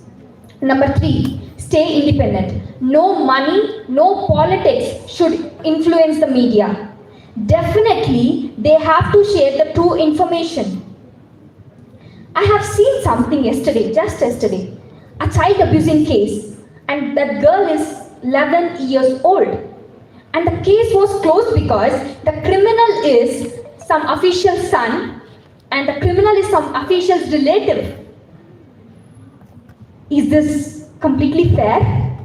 Of course not. Number 3, serve the public. Media is for serving the public. It is completely about following ethics. Number 5, they have to respect the privacy. They have to respect the privacy though they are celebrities.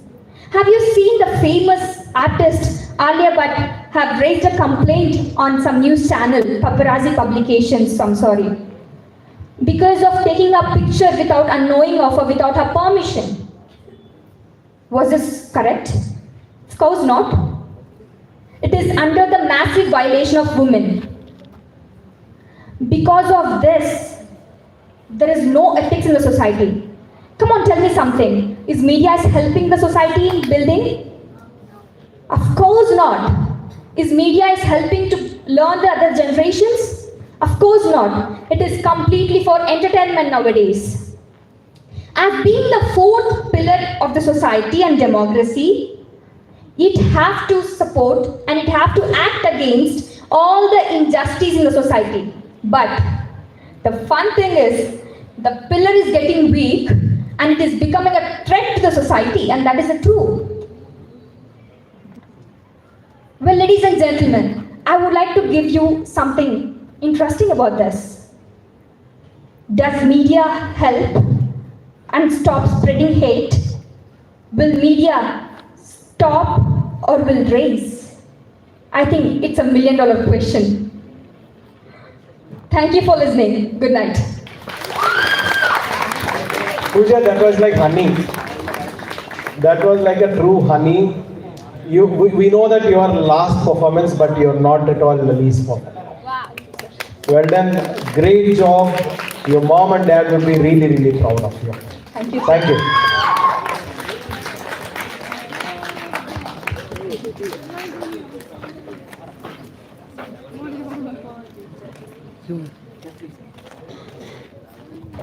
See, we are done. Let us wait what judge have to say. Hassan is a final year student of us. He wanted to share something with you. Yes, Ashok. A very good evening to everyone. First of all, I want to thank to the management of Emerald College for giving me this opportunity to speak on stage today. So, I think it's been late and I don't take much time. I just take 2 minutes. Just pay attention for 2 minutes. I will make your time worth it. My name is Sheikh Hassan. I am from 3rd year IBBA. I am from Kadapa. Today I am standing on the stage to speak about the importance of women in society. Since my 2nd year, I just wanted to speak about the importance of women in society, but I did not got the opportunity. But today, I got the opportunity to speak about the importance of women in society. I think this is the perfect time because tomorrow is Women's Day. Straight coming to the point, there are 2 types of people. They treat women. For first type of people, they will support a girl. They will support a girl to educate. They will support a girl to do the job. They will support a woman to have freedom and to be independent even after marriage.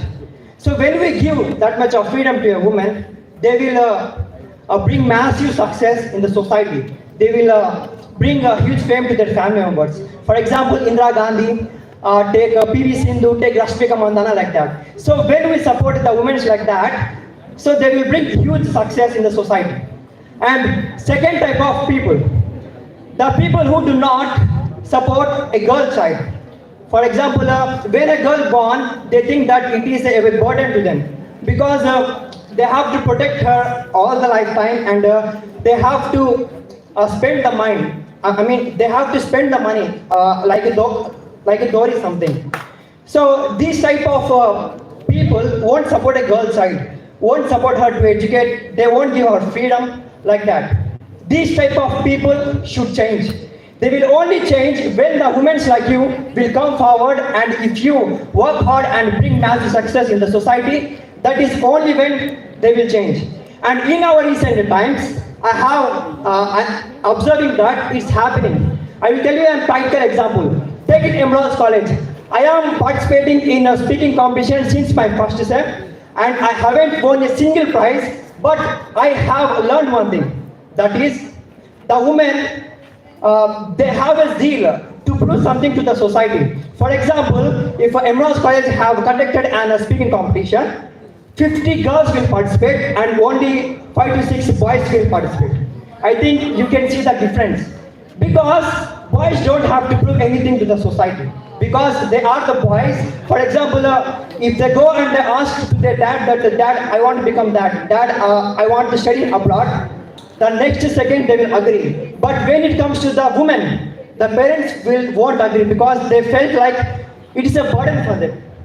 But the students in recent times coming forward and working hard, facing the challenges and getting massive success and huge fame in the society. My sister, her name is Nashra. She is 2 years older than me. She is an MBA graduated and she is not at all doing a job.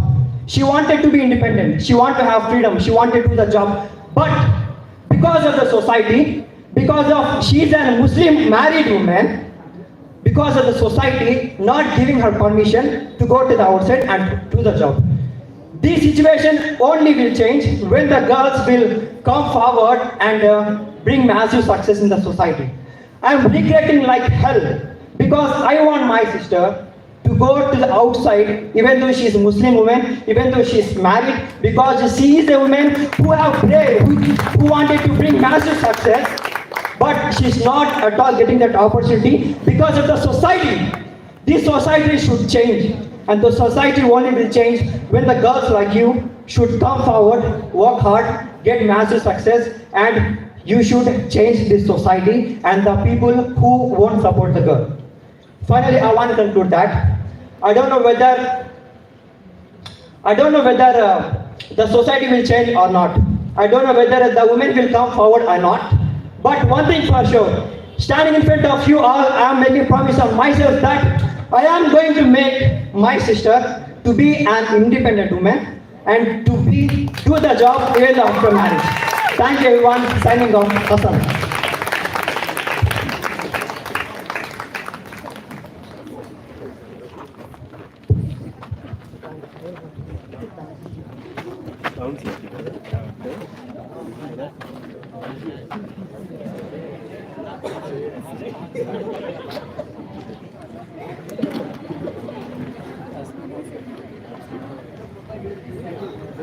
Hi, everybody. When there are 14 girls and 3 boys, I thought it's like what manipulation of things. Happy Women's Day, right? They wanted to prove it. They wanted to say it loud. Yeah, it's been a challenge for the last 2.5 hours. I don't know whether you were sweating or not. I was literally sweating inside. The weather was nice. The weather has been nice. I just want to tell you so that we can avoid certain disappointments. I want to tell you that I have followed a certain evaluation criteria based on which I have chosen the top 4. Right? And you can be very sure, going back into your preparation, looking at the content you have delivered, looking at the way you have delivered, you can be very sure, yes, you made a mistake here and there, and whoever got selected to the top 4, you can also 4 out of 17, remember, it's 4 out of 17. First thing, 17, all 17, congratulations. You're 17 out of 150 plus, right? Wonderful. That's a great job. I would say initially, looks set a benchmark for me to evaluate others. Ruxana, congratulations, you're going to the top 4. You are going to the top 4. Yes. Now it is really challenging being the first participant or among the first 2 or 3. But then that's a very good job done. Akshita. SDGs, right? Yeah, sorry, I got carried away. Content and delivery. You have to follow a certain logical structure when you're delivering a speech. There's a beginning, there is a middle, there is an end, right? And then you show some originality, not just deliver ChatGPT moderated content. I also use ChatGPT, I use GPT-4, right, paid version. I know how ChatGPT really delivers, the kind of language it gives, if we don't ask for a certain language, right? So that's one thing. When it comes to delivery, there has to be clarity. People should be able to understand what you're saying, right? And what kind of control do you have on yourself? The delivery. Are you controlling yourself or are you setting yourself loose? Right?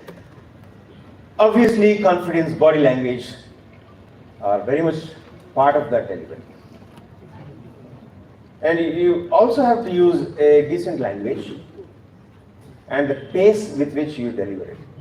It should not be too fast and it should not be too slow. Thank God you people haven't spoken Bandapodi English today. I expected because, you know, I've been told that topics were known, the people would have practiced. Normally when you practice, you want to impress people. That's when Bandapodi English comes, right? Thank God. And when I said that, I would also recommend the neutral Indian accent to most of us, unless you are going to settle down somewhere else. Neutral Indian accent is better. You don't have to focus on your accent too much. You can deliver your content as you plan. Because there's no distraction, right? Absolutely no distraction, right? And then, of course, I forgot to mention the depth of your content, how deep you have gone in. It can be, you know, the statistics, the examples, the original content as such, right? All these things came into play today when I evaluated you. So here and there are people who delivered excellently. Banu went overboard praising them. But then evaluator was doing something else here. I'm sorry, Banu. That's what happens. It's not a disagreement, but then I made myself very clear. It's content and delivery. Both have been given equal importance. I'm sure Banu might have mentioned this to you earlier, content and delivery. He might have said body language also, that came into delivery. Okay. So one name announced, two names announced already. Akshita also. Yes, Ruxana, Akshita.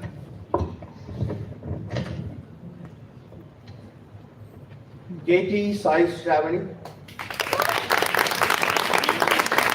That's a very difficult topic to deliver, see? And I took that also into account while evaluating her speech. And C. Shravani.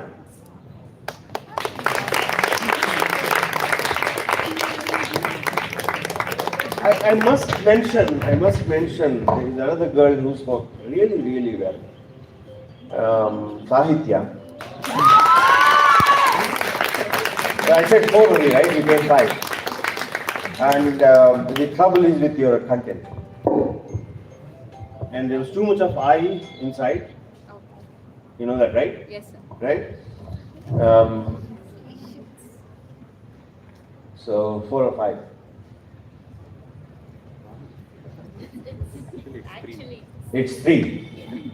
Let us make it 4. 4. Yep. And I can give 1 to 3 rankings. That's what all you need. Yeah, I see there are a certain number of things. Yeah. No, 1 to 3 it's possible. Now the next round, 1 to 3 is possible. Yeah. We have one more round. It takes only 5 minutes. Trust me. 5 minutes. Oh no, I know. It's for you. Oh no, to me it is. Oh no. I have a tough task here. Right? Now 4 names, all 4 of us, please come to me.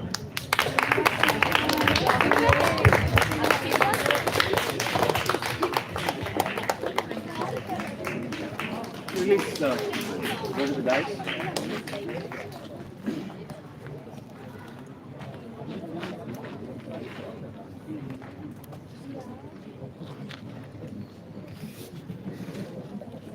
Come forward.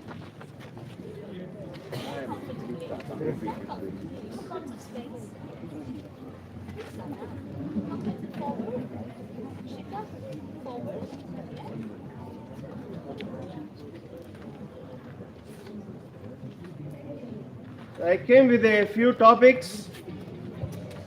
They are going to speak extemporaneously for a minute, 1 minute.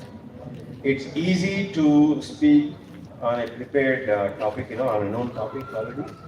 And now the challenge is you have to speak without thinking much. You'll be given, say, 10 seconds to think about.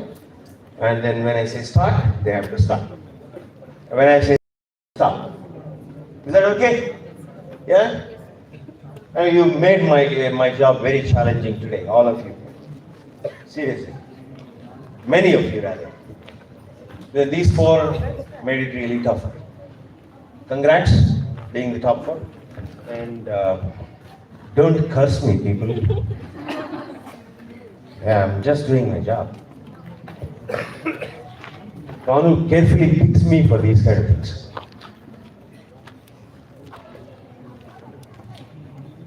Yeah, who wants to be the first one? First one will get one extra mark.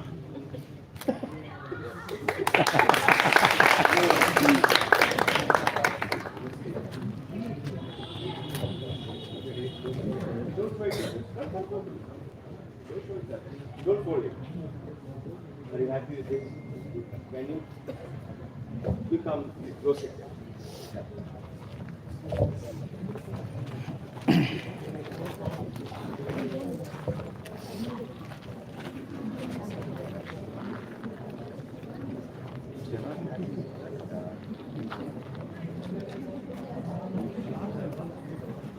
So should I talk it for a minute? Yeah.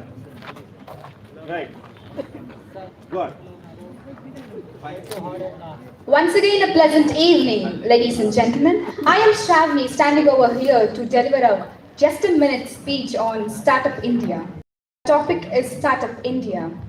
Look, when I got this topic, when I saw this topic, the immediate thought that was crossed across my mind is the youth. Look, people really, like some students, they don't really interested. They are not really interested in working under someone. Like, for example, I have my own friends who are not interested to work under someone. Like, they have this quality to develop employment rather than being an employer. And I have my own friends. I'm thankful that I got this topic. I have my own friends who have a startup ideas to open a restaurants based on, like, by funding up their amount. And when we talk about the Startup India, people, like young minds will have fresh ideas. Rather, like, I'm not disrespecting anyone, but it is that young minds would have the fresh ideas. Like, that is what I think. And if it is a startup, then if the people, like one or two, like, there's a saying, there's two brains is better than one brain, as the saying goes. Thank you. Next, who we wanted to come, sir? Anybody? Pick one. And if she's not happy with the topic, she can choose another one without showing it to others. Got it, sir.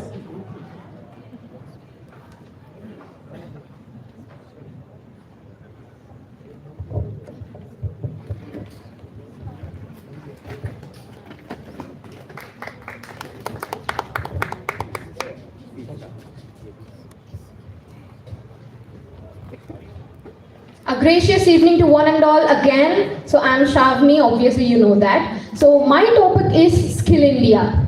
So when I got this topic, I literally think for 10 seconds, and I got that we people will obviously have some skills. Someone will have some art skills, singing, and skills are the thing that plays an important role in one's life.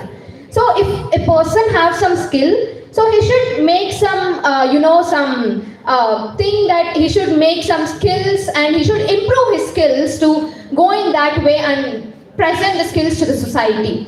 If, for example, let us take an example. If I have a skill named as, singing. If I love to sing, then I have to go and practice for some time. I should have some knowledge or some basic stuff. I should know that stuff about it, right? So if it is not only one person, it is not about one person. Everyone, different people will have different skills. It is not only about singing, dancing, or whatever.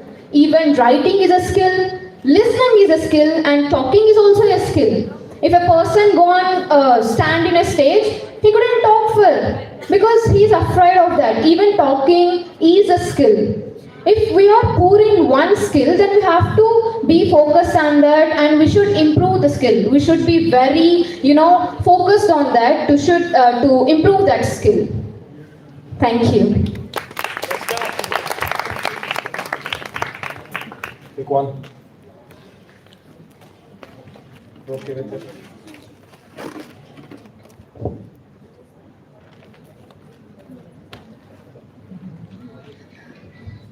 Delightful evening to everyone, and it's good to see you all again here. And I'm going to speak about Swachh Bharat Abhiyan. As I mentioned before in my speech, that Swachh Bharat Abhiyan was launched in 2014, keeping concern in things like clean water and sanitation. People are facing so many problems regarding to it. And if you take Tirupati as an example, Tirupati is one of the clean city in Andhra Pradesh. It's one of them. And the streets of Tirupati are cleaner than Chennai, if you compare. Even Chennai is the third business place where dealings goes well. Tirupati is cleaner than Chennai and many more other developed cities in India. Swachh Bharat was launched by Indian government to prevent diseases that people are suffering through because of dirtiness and all other things. People are suffering so much, mainly the poor ones. Rich ones are getting their sanitation and basic facilities though. Poor are the ones with less money and they can't complete their basic necessities.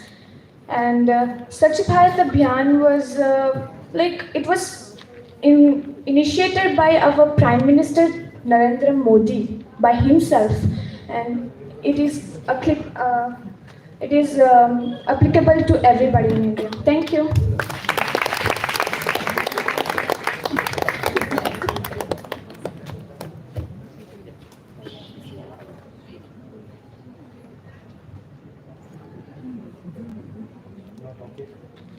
I can change it.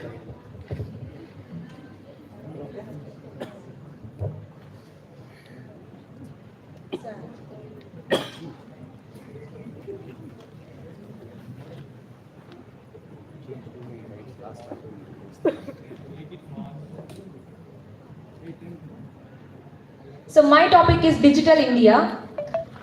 When I say digital, what do you guys remember? Mobile phone. Yeah, mobile phones, obviously, smartphones.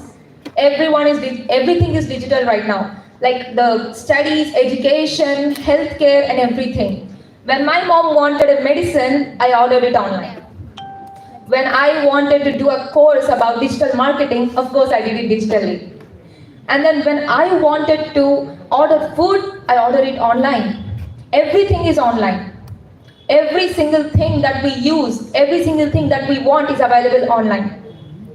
Digital India is a concept which was subjected to people's service. It's about serving people and making them comfortable. And it is very important because all of us don't have the luxury to travel everywhere. all of us don't have the luxury to import things. Like we just can't go everywhere and get things done. We need everything online. We can't live without it. It's really important to remember that even though everything is online, it's not supposed to be misused. You can't misuse everything, like in the name of digital, like you made it digital. So what if we use it like this? Why not we use it like this? Why don't we use it like this? This Digital India concept is to educate people and make them live in an easier way.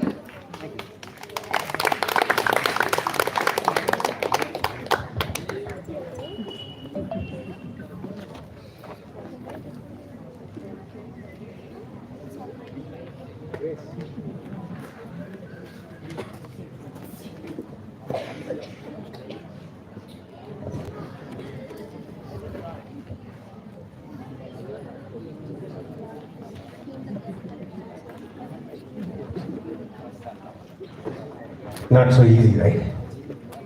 Even 1 minute is not easy. When you don't know the topic, I'm sorry, audience, I've secretly given them 1.5 minutes. Each of you has got 1.5 minutes. Right. Without going too much into details, considering previous performance are among 17 and the present performance. Right? That's how it is. Giving sort of 80% weightage to previous performance and 20% weightage to this performance. These are the numbers. 1, 2, 3. Sounds fair?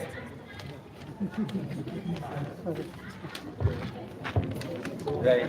So, is it to be kept secret or? Okay, yeah, I know. That's the reason. Secretly hand over the last document. I'm sure participants will also appreciate now what has gone right and what has not gone so much right. Correct? Yeah. I know. Nobody's going to curse me tonight. I'll have a peaceful night. Yeah. That's all I have to say. Anything else? Thank you so much, sir, for your patience. I know it is tough. Please give it up for Sriram Babu sir. Sriram Babu sir is a passionate English language trainer, personality development trainer. He loves training students, and he is a ex-IBM, ex-Dell, and ex-Swiss Bank. Ex-UBS. All right, now the stage is set for Grace. So, good evening, everybody. I know it's a very long evening, and I cannot stop myself but appreciate all of your patience, and especially the judge and our director, sir. Thank you so much for making all your time and being here with us today. That's how this event is all meaningful for us. Thank you so much, sir. Now, we have come to the final segment of this event. I request Paul, sir, onto the stage to give away the certificates for all the 17 participants. So he's been, there with you guys since the beginning, and I would like to, honor him onto the stage, so that he can give away the certificates for you all. First up, I'd like to invite Akhila. Akhila is here. Please come forward and receive your certificates for the final round today that you are here. And Sahithya, be Sahithya.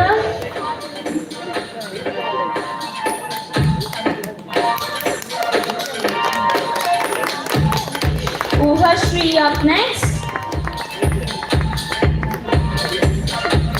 You can give them all a big round of applause.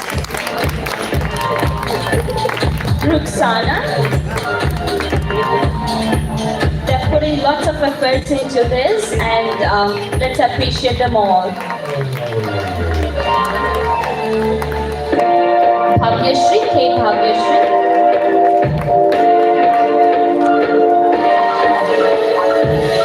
K. Kusumanjali. I would like to invite Ramesh sir up onto the stage. Please sir, if you are here, please come onto the dais to give away the certificates. Ramya ma'am? Is Ramya ma'am up there? Okay, thank you guys. Ravi sir? Ravi sir, I request you to come onto the stage and Ramesh Babu sir. So please come onto the stage. Please give them a big round of applause. Thank you, Paul sir. So kind of you.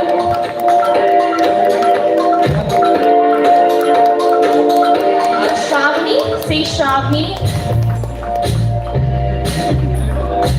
Surya Shashank.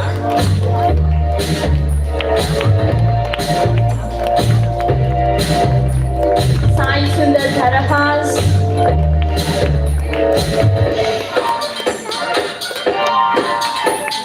Sai Sundar Dharahas.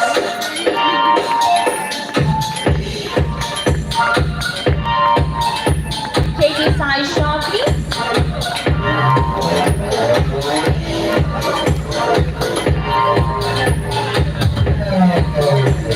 Akshika.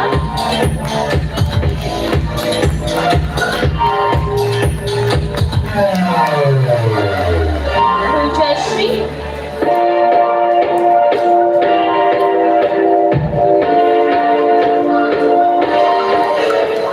Sanju Devi. Bhanu sir, the man behind the entire show. Bhanu sir. Bhanu sir, I request Bhanu sir to give away the certificates.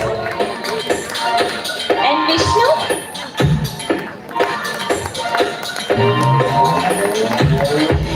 P. Pujita.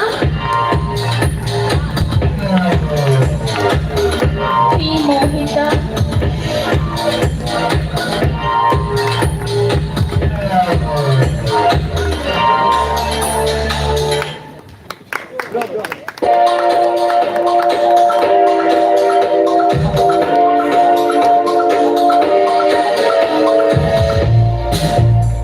Sai Kirtana.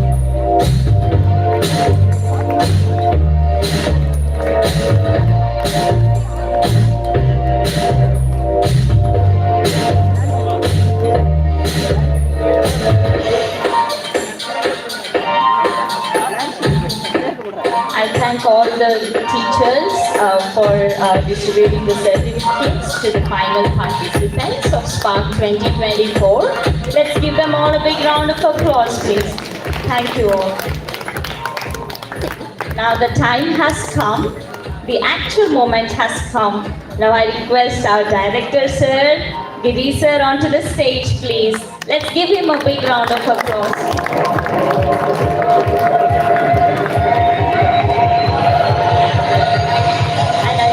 Invite Rambabu sir onto the stage.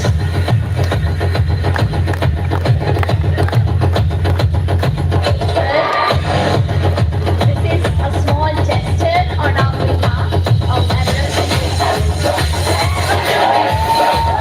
Yes, let's give him a big round.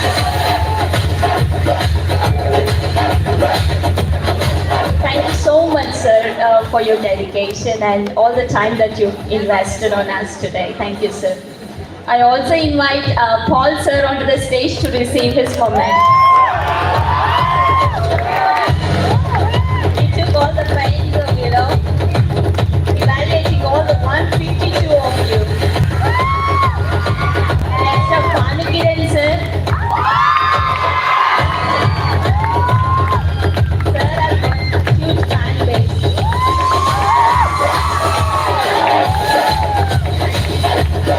For Grace Madam.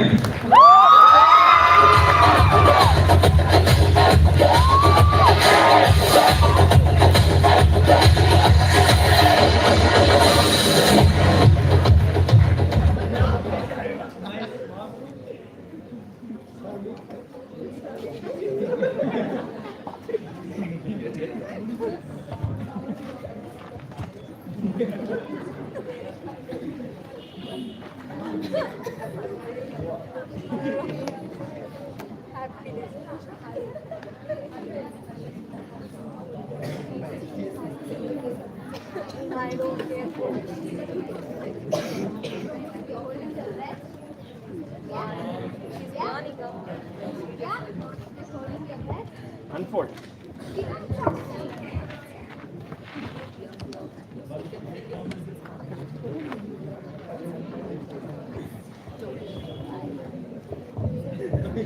Right, everybody is eagerly waiting for the list of winners, right? Now, please come onto the stage. Banu, Pal sir.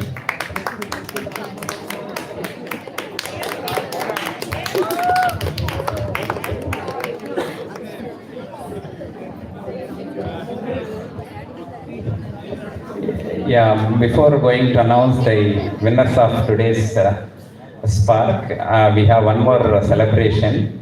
The student who participated in national level dance competition. So give her a big hand.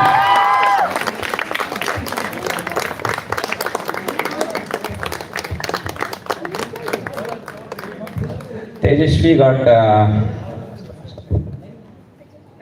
second place in Bharatanatyam competition held at Srisailam on behalf of Mahashivratri celebration. So she got the second place.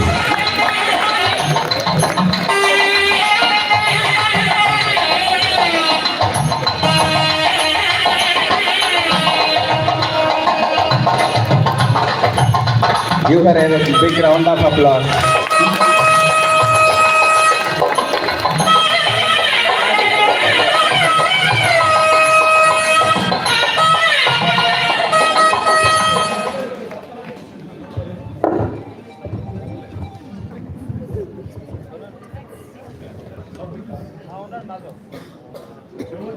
And in Spark 2024, the third place goes to C. Shravani. Give her a big round of applause. Shravani got third place.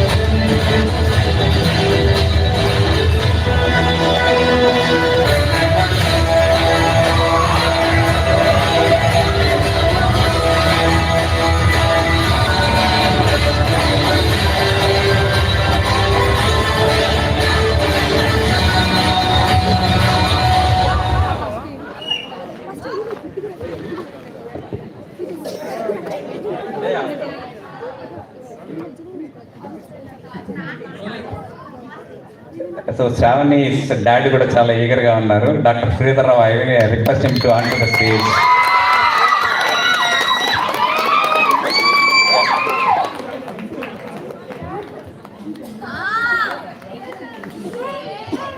Give her a big round of applause.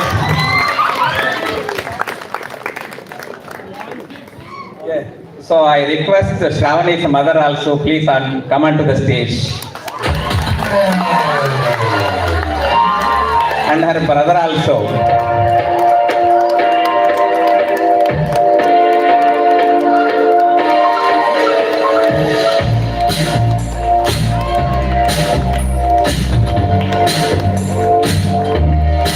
This is what you all are supposed to have the celebrations like this.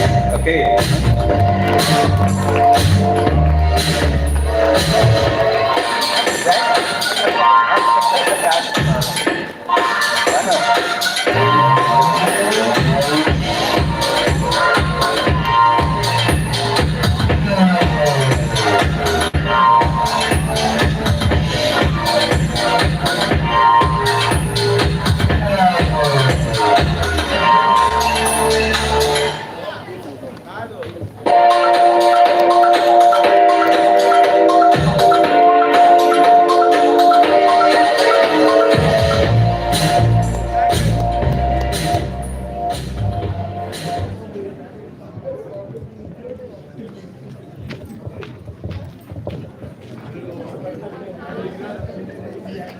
And Congratulations, man. the second place goes to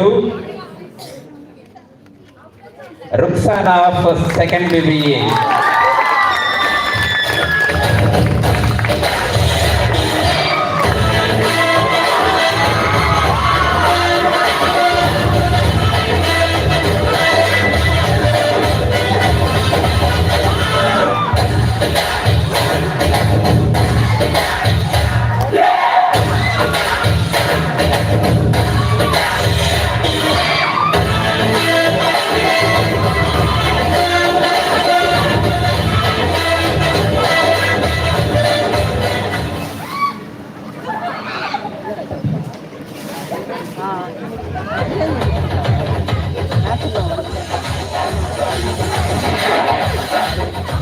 So I request Ruxana's mother, please come onto the stage.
Now I request Girdhar sir to announce the first place candidate who is the Spark of the Year 2024.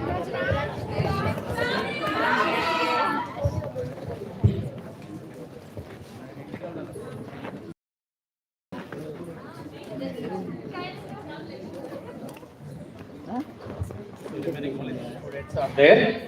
Any guess out of the two? Sorry, it is congratulations, Akshita.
So Akshita's father, who is your alumni, right? He is the old student of Emeralds.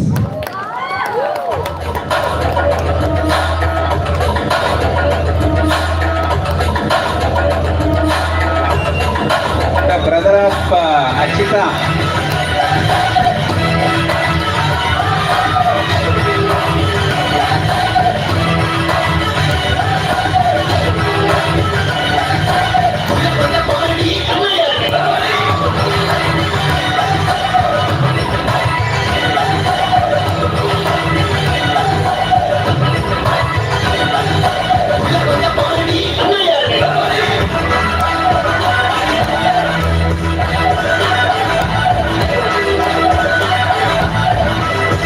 I request all the prize winners, please come onto the stage. All the three. 1, 2, 3.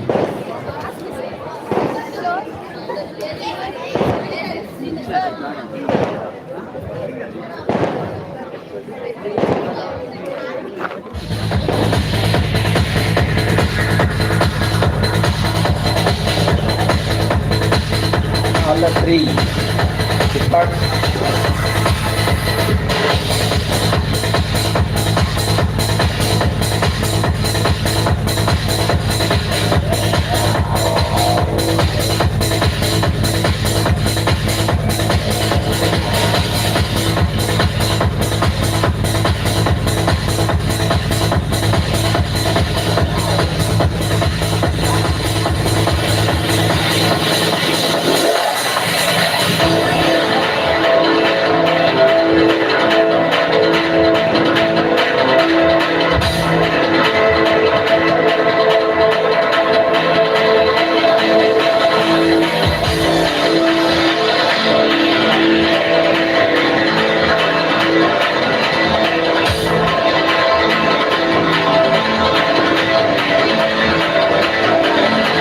I request all the coordinators, please come onto the stage. Shiva, Kiranmai, Monica. So all the coordinators, Banu. Banu,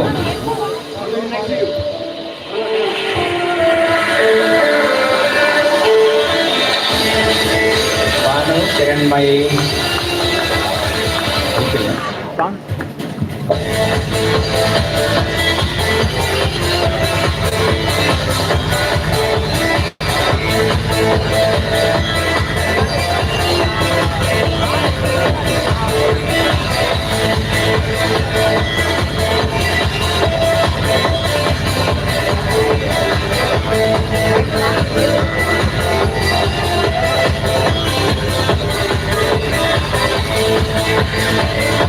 Vishwanathan, Dada Sadar, come fast.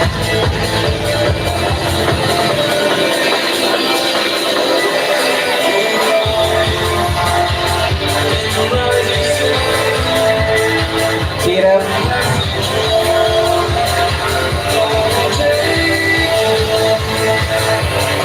Close your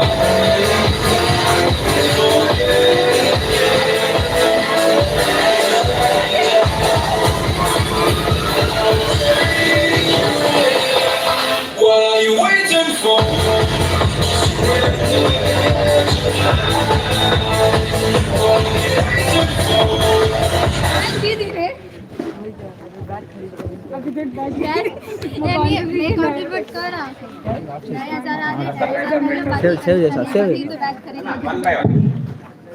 मैं पहले सोच रही मैं teacher गई save చేయాలా motion save రాదు already అయిపోతుంది